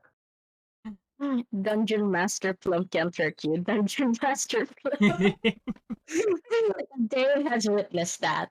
And like I was going head at first, I was so scared. During that, I was like, oh no. I felt being judged by my players, like by my role playing. I was like, no. But since we're on the topic of dungeon master, of being a dungeon master, I'm getting a bit of an interest, Mm. but I'm not going to do the undead sperm campaign. Oh That, God. that that's Oh. off my No, I'm not gonna do that. Instead, I'm gonna do like something light, something that can be done in like 1 to 5 or less campaigns. But I'm still I'm still visualizing how that would Mm. One happen. shots are my only friend. Yeah, I feel like with a one shot, I'm not, because a one shot you just do it in a day. I feel like I won't be satisfied with a one shot. Mm. I want at least you make I make a campaign that lasts 5 or less, 3 to 5. That's Just the want that dedication. Yeah, that would be the sweet spot for me. But I'm still thinking of what kind of setting, what kind of Mm. I have a lot in my kind of head, like, characters. Yeah, but that like, that's the same with me. I feel like I have a lot of ideas, but if I put them together, they will blow up. Like explosion. they would just explode on the spot. So I need to like think of this one step of a time. And of course, I would want you, you and Plum to be my first players on my first campaign when I Aw. solidified it. Let's go. I don't. Like, but I still want to think how would I, because I want it to be unique. Mm. So I'm still thinking how do I make a campaign unique? First, there's the story, and then the villains, and then the world, the world around Oh it. god, he's I'm still at coughing. that. No, I'm still at that part. So see, I'm having coughs because of so much stress thinking about it. I'm gonna tell you this right now, Onin. What will make your campaign unique are your players. Like you can plan out the whole world building from top to bottom all you want. You can think of all the economics, the you can think of the trade routes and the politics behind all your entire world building. But if your players don't give a crap about that, you're just wasting time. What's going to make your what's going to make your campaign unique are your players and the way that they interact with your world. Yeah, You do world building not to present it to your players. You do world building to prepare yourself in case your players decide to do something else. Just in case your players decide to do something wacky. At least you already have a baseline in mind. You already have a world in mind on how the world is supposed to work. And you just let them run free. You just let them um of course there's the challenge of hooking them to the plot that you really intended for them. Uh, but that takes a lot more practice. That takes a whole lot more preparation. But if you're if you're what you're trying to do, trying to make a unique campaign, you rely on your players. You give your players moments and chance to shine. You give your players a chance to play the character the way that they intended to play. Don't let them play a monk without letting them to do monk shit. Don't let Among them Us. don't let them play as a wizard and let them play in an anti-magic zone. Don't let I'll give them a chance to do to play their character the way that they want to play. If they want to play a paraplegic monk, You give them a chance for that paraplegic monk to shine. I want to play as a cat. Note of that. Yeah. No, no, no. Plum will Yeah. play as a cat, and then my world would be in a dog lover society. And how would No. that pan out? No. That's conflict. There would That's interesting conflict, to be honest. there would be cat racism all over. Racism. No, I can't be a cat maid. Yeah. No, But my it's what D&D and gaming has really done for us throughout the pandemic is really important. I feel like the pandemic was a really big hit on all of us culturally, socially, but gaming really stepped up to the plate to fill that void. To fill that void of that social void that what during a time of social distancing, during a time when it's so scary to even touch someone. Gaming really stepped up to the plate to provide us that outlet. With the amount of games that came out that became popular, Among Us being one of them, D&D. yes. Yeah, because like a lot of social games, a lot of multiplayer games really gave us that outlet to be social, to interact with other people, and to hang out with friends as if there was no. Because like video games allowed us to be different people in a different time in a different space than wherever we were in 2020. Gaming for me, I know that gaming for me was one of the things that helped me get through 2020, that helped me get through really difficult spots in my life. It was because of D&D that I started streaming on Facebook with the Arcane Well campaign. I love that. Like that, the Arcane Well was what got me out of that hellhole of emotional turmoil. And because of that, Yeah. I was able to transition to Twitch. I was able to transition to being a Twitch streamer, and like I was able to meet a whole lot of different people. So it was because of tracing it all the way back. It was because of Dungeons and Dragons that I am where I am right now. Um, and I feel like as the pandemic pushes through, as we are adapting and changing as a culture and as a people, gaming is just gonna be more and more of a staple in our lives, more so than it was before. Um, so I'm very excited.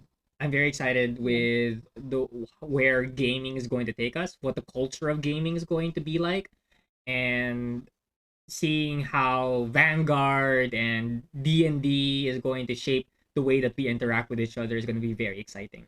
What about you guys? I'm pretty excited, like the fact that I get to see people in the future and I get to see how far they've grown because this pandemic, like, it made us reflect on ourselves a lot Mm. because of how isolated we were.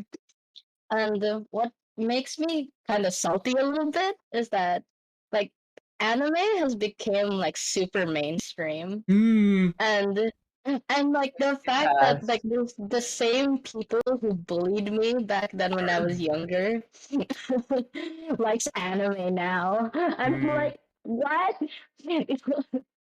And I mean that's good for the majority, I guess. Hmm. It's just me probably being bitter Yeah. because of back then, but I know they can change. Prop. Um, Yeah. Props to you for recognizing that you're being bitter.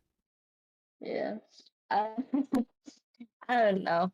I'm just happy that a lot of things that were really shunned by a lot of people back then has become really super accepted. People are into like drawing now. I Mm. and it makes me happy. And also like gaming. I A lot of people would say, "Oh, like you just sit around all day," and like people would realize, "Wow, I can make a living out of this." And and I hope that soon enough, like in the future, I get to move out of my house and then move in with my partner, and I get to pursue my dreams, and I'll come back to Twitch because I had a lot of things to work out with Mm-hmm. myself. And I'm super happy on what the future will hold me. But for now, a lot of turmoil will have to happen to Mm-hmm. escape a lot of bad things in my life right now, especially this house. But yeah. But yeah, how about you, Onan? Well, for me, gaming has been the hugest part of my life in the pandemic because it's the only thing that I actually turned to. And it's where I reconnected with old friends and actually met new friends as well along the way. So I think gaming gaming in general it will go s- in a much longer way than than the other things that people have taken into interest in this pandemic. Of course, this is not. I'm not saying that the others aren't as interesting. It's Mm-hmm. just in my own perspective. I've been playing nothing but games. I've been participating with my other friends in their games. I've been watching other people play their games. It's like people have found different ways to improve their content. It's like everybody's a gaming content creator, but you can't say that he's doing the same thing as her or she's Yeah. doing the same thing as him. It's like there's a variance. There's a difference. It's like I enjoy him, I may not enjoy her. You may enjoy someone else and you may not enjoy Filipino this Facebook other streamers I are don't know. built different though.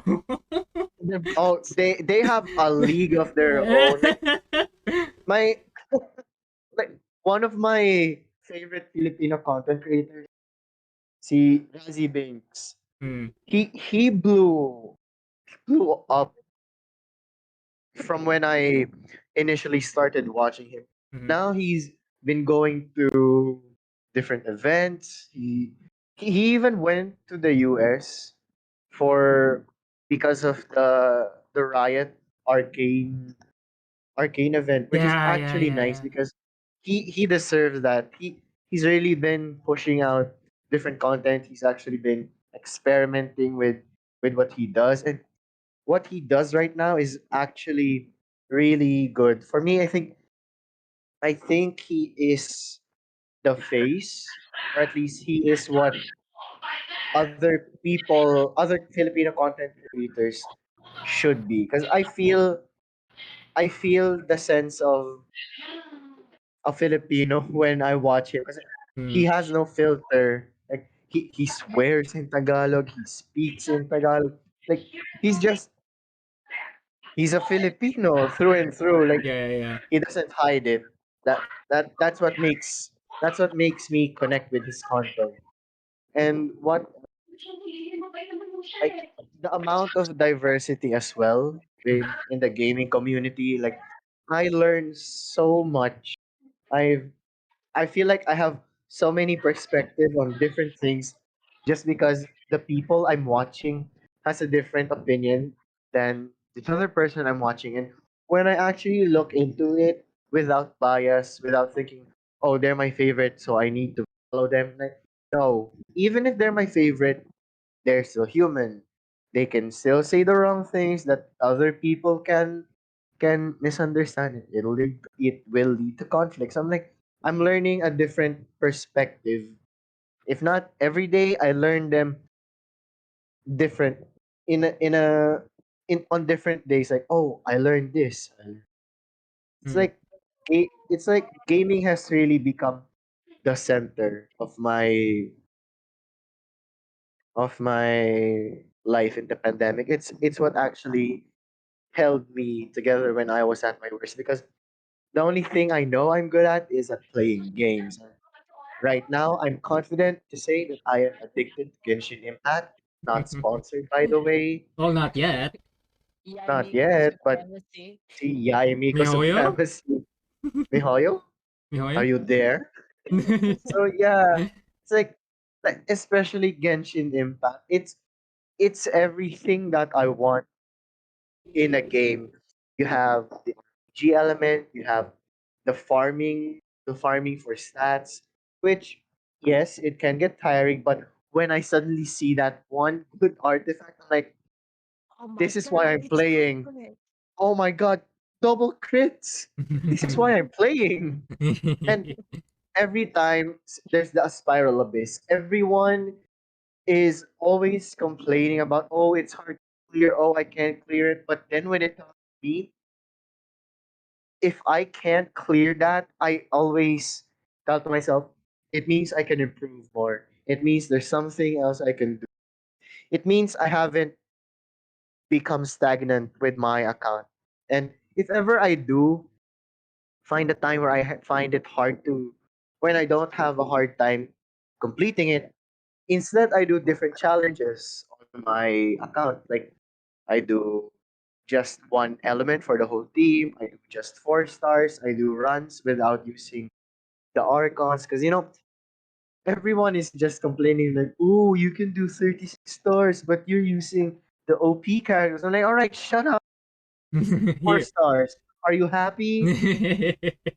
It's my game. Let me enjoy it. It's like that. And, there's also that sense like other people ask me for my opinion in doesn't it makes me feel like I've accomplished so much that some people trust me on how they should build their character, on what I think their Mm, character should be. And deep down, like I've improved. Like before the start of the pandemic, I was this really down and sorry person for myself. But then now I'm surrounded with so many people that I am grateful for meeting, grateful for interacting with again. And it's actually been heaven sent. It's like this is what I needed after what I've been through mm, pre-pandemic and then during the pandemic. So mm. this is it's somewhat my own freedom from the life that I really had a hard time living in. So Yeah. yeah. Yeah. And that's really cool that uh no matter what our age group is, where we are in the world, like gaming is that one common ground where everyone is could be equal, right? And where we could all come together. That's really cool. Onin Cool. is like my spiral abyss, an artifact consumator. That is how addicted I am. Did you know that Oh, here we there's go. this there's this account info where you can see how many times you've cleared the abyss. Yeah. And Yeah. you I can clear it in just in 12. Like 12 is the minimum amount of times you can clear it. I checked it again a while ago and I'm already at 87. Jesus Christ. See, I look at it and I'm like, my God, I am invested in this game. And like, I keep using the same team over and over because for me, I want to perfect my run with them, with the team, because I don't want to keep switching my teams for every just to get 36 star. I want a team that would get me to point A to point B without retries.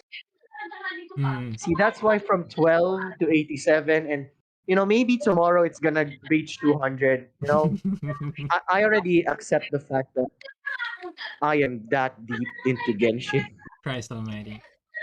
Yeah, Oh no. it's whether it's Vanguard, D&D, or Genshin, like it's good that we have games that will allow us to shine, allow our talents, our intelligence, our dedication, and our characters to really shine.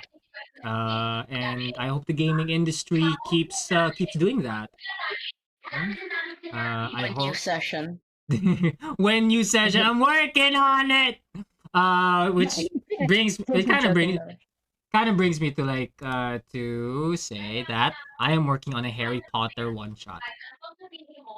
Harry Potter one shot. Yes, but Hmm. it's gonna be Wait, Harry I should be Potter. surprised. Oh, Harry Potter one shot.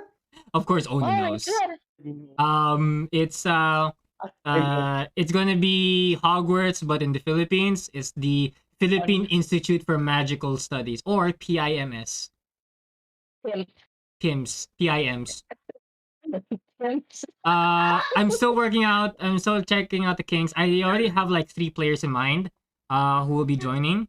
I I'm don't sorry. know. I don't know when the actual one shot is going to be yet. But if it goes well, maybe we can add more players Hit me into up. it. Yeah. Hit me up. But yeah, pimps. Now, Pims. not gonna lie, if Dave approached me with a with a name that could rival Hogwarts, I would just immediately translate Hogwarts in Tagalog. Be like Baboy Kulugo. Be like Kulugo ng Baboy. Thank you. But, Thank you. I have to say goodbye now, but thank you Hey, thank you again as for well, Plum. accompanying. Yeah, yeah. It Thank was great you. Thank catching you up guys with so you. much. Mm-hmm. You guys have a nice Guys, stream. I'll be lurking. Yep. the Okay. moment Dave introduces it, he applied the Tagalog Hogwarts. Introducing your prestigious school, Kulugo ng Baboy. Second Christ. Hogwarts. Right. Alam mo, I think that's I think that's pretty much everything. That's pretty much everything that I had planned. All the topics I had prepared. It was really great catching up with you, and it was really great talking to you about hey, all of these things, all of these random nerdy stuff that we both share together. we share a lot of nerdy stuff. We do, we do. How long have we been? How long have we known? How long have we known each other? That's a long time ago. 20, almost a decade. We've known each other for more or less a decade. Yes, I think it's 2017. I have the video of that poem that I recited at Nimoy's birthday. If I could just find the date for that, then I know exactly how long we know each other. Wait, oh yeah, yeah, sabag. It's around December. I don't Yeah. remember the year though. If I know the year, and if I remember, if you remember Nimoy's birthday, I can find out the year we met. It's on December, and it was her Yeah, it was. It was. debut. So it's like 20. I can actually check that out right now. Hold on. YouTube. It's around 15 maybe. Hold on. Hold on. YouTube Studio.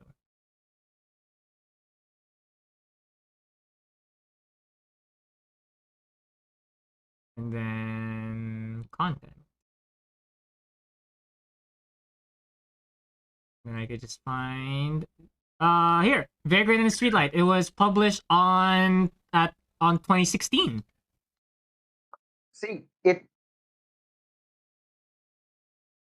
Yeah, 2016. almost 7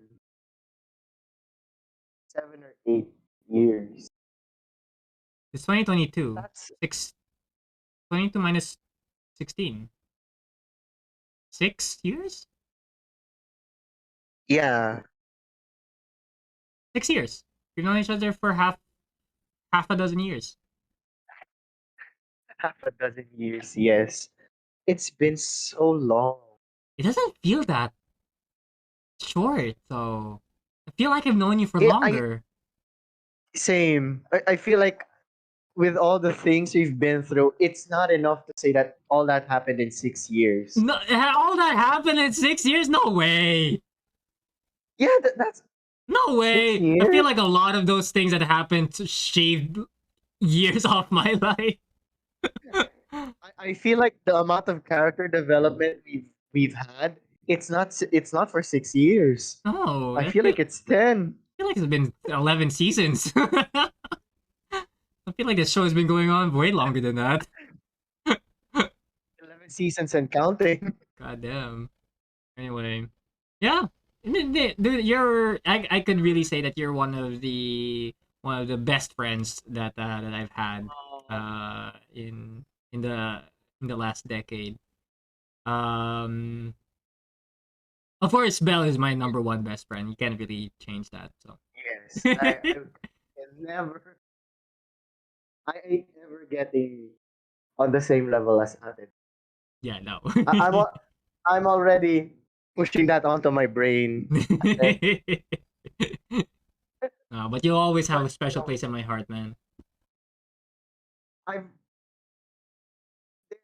so many brother figures that I could always count on, but the one that I felt the most, older brother feelings and affections, and of course, how I aspire to, it would always be you.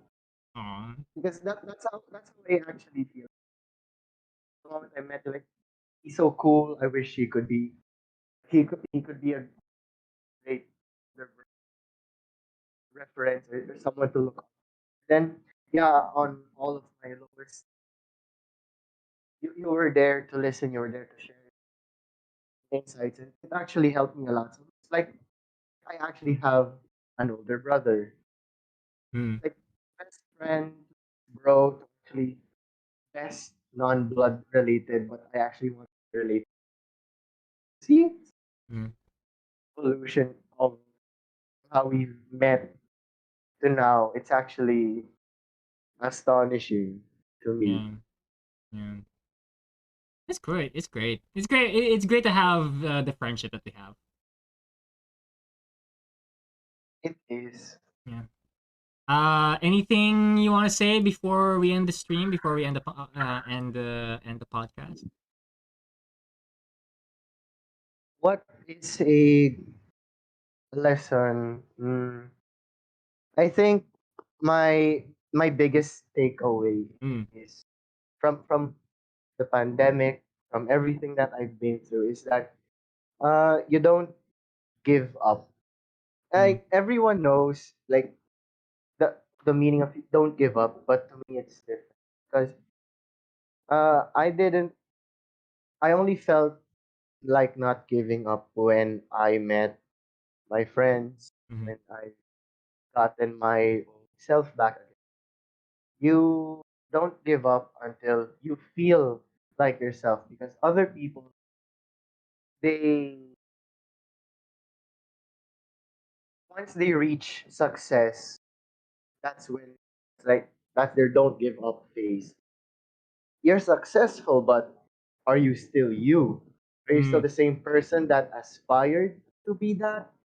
I don't think so. Then for me, it's like I shouldn't give up even if I'm successful. I want to be successful and still be the same person that I was before, but much more mature, much more wiser, much better. So, don't There are essential characteristics that shouldn't leave you. That shouldn't disappear. yeah. That shouldn't Yes. disappear. Like, I don't feel. give up chasing What do you think those dream. characteristics are that you shouldn't give up on?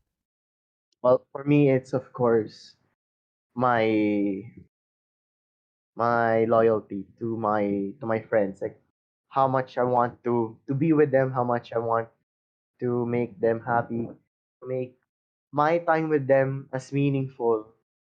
It's it's also to always try to give back what's given to me, but much much, much better. And of course, it's to value value life, value my life, and make people also realize the value of theirs, because we all know life is valuable, but how valuable is it really? For Mm-hmm. me, before I was like, I don't think my life is valuable. Yun nga, after my own breakup, it was hard. I felt so different, but then I met other people, my new friends, who actually made me realize my own worth. Like, Mm-hmm. I actually have value. I actually have worth. And I know I haven't reached my success. And even if I do reach my success, I'm not gonna give up doing what I want to do. Because if you've reached, because is it really success if you've reached success? Because it gets Like boring what up was the at the cost? top. Yeah, what's the cost of getting up there? Yeah, like I want to keep going because I don't like the feeling of stagnation. I don't like just being there. Like, sure, you're at the top of your game, but what if your top of the game is actually lower than someone else's top of the game? It's Mm-hmm. like, no, so this time you want to go past them, and then it just goes on and on. It's like, surpass yourself. Like, don't give up on yourself. Because if you give up on yourself, then it's game over.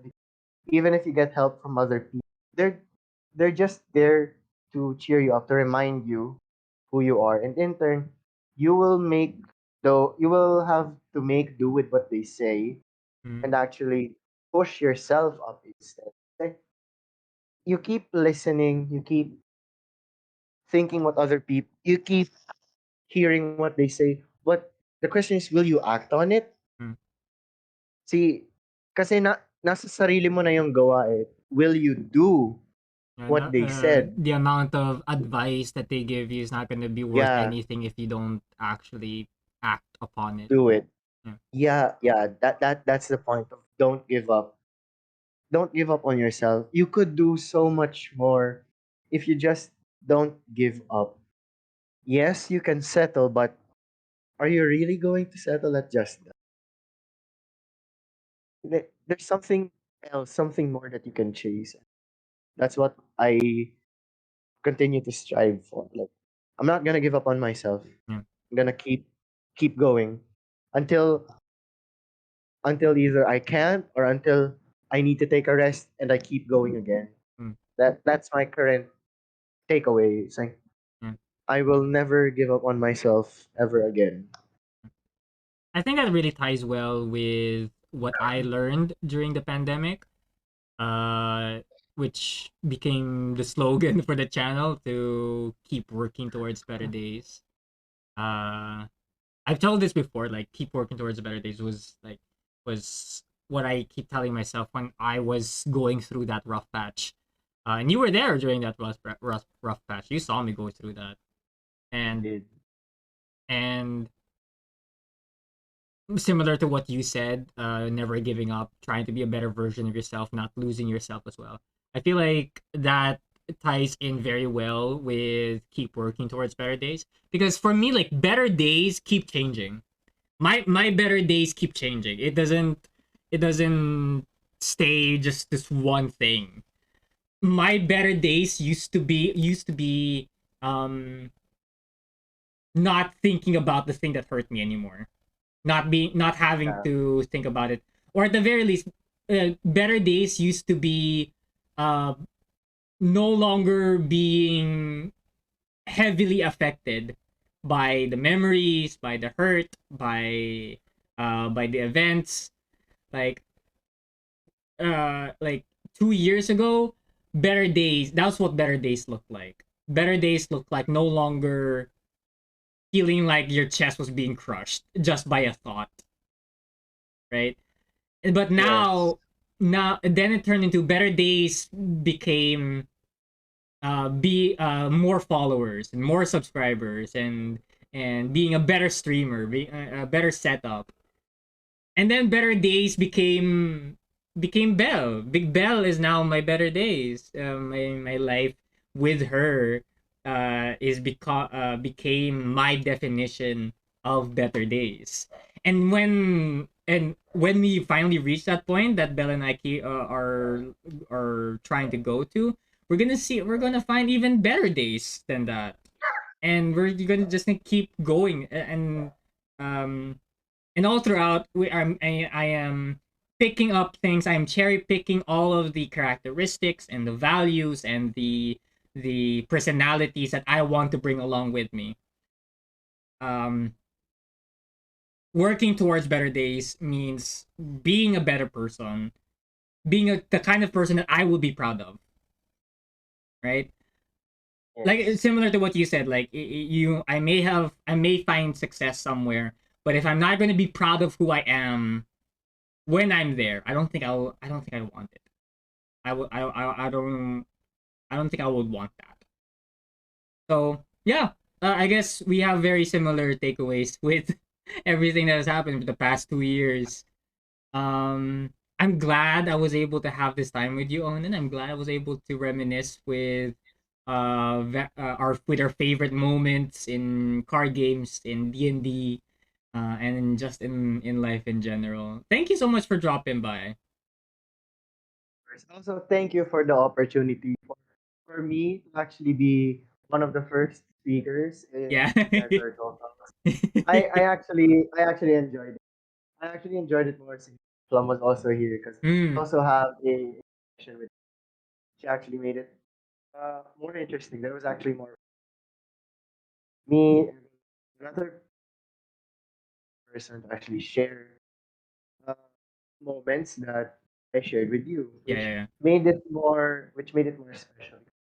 Two point of views, Mm, different ways of how we appreciate you. You are always appreciated. That's what I also want you to remember. Even if I don't say it as much, even if love is we appreciate you're cutting out this. there, but yeah, No, I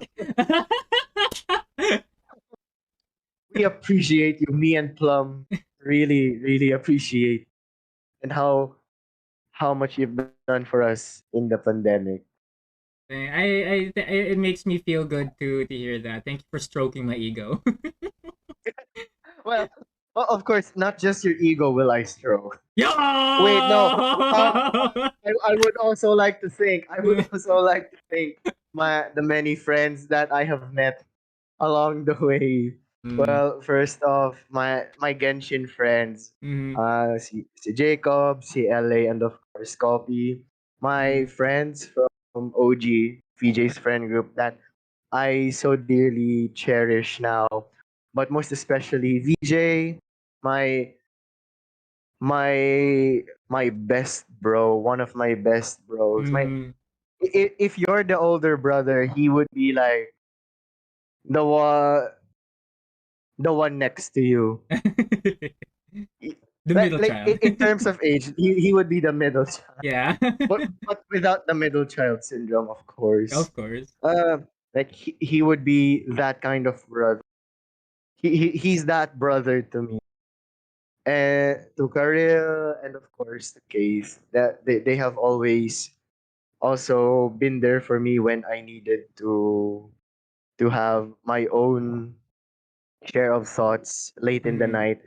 And of course my friends in my other server, they are super special to me. Si Pam, si Kat, si Janelle, yeah. and si Gavin, si Nakian, si Yambao, si Ricky, and many many more. And of course, to my best bros in Lasal, si Jamie, si Fervin. Of course, yung mga ka-teammates ko when answering modules, Sydney and sina Alay and others. Saka si Mariel din. So yes, thank you all. You may not be, I am not, I am going to all mention you here because I love each and every one of you. May you not find the VOD because this will indirectly make you all feel better and good about yourself. Let's And go. Joke's on you. I'm I uploading feel, this on YouTube. Uncut, and unedited. I am semi embarrassed. I do not tell them how much I love all of them, but deep down, I love all of them. That's great. That's good. Yeah. Thank you guys so much for hanging out on is the first episode First of of many. first of many maybe of Turtle Talks. The it's kind of like Tony Talks, but less politically charged. I mean, True. And true. Like um, every politics that you would be ever hearing here, my Warcraft, in many different contexts. different context. My God. So yeah, thank you guys so much for hanging out. I had lots of fun reminiscing. I had lots of fun remembering all these really fun moments, and of course the ego boost also was also a really good Ego. feeling. Ego boost. But that's gonna be it. That's gonna be it for us tonight. Thank you guys so much for hanging out. We're going to raid our good friend Zeasters. She's a really talented artist. She was the one who created the follower emotes that we're all enjoying. So give her a follow if you haven't already. But that's gonna be it for me. Thank you guys so much for hanging out. It's your boy Davey telling you to keep working towards better days and stay moist. Lolo niyong lahat, moist. Bye. Goodbye, everybody. Oh. I felt like that is success.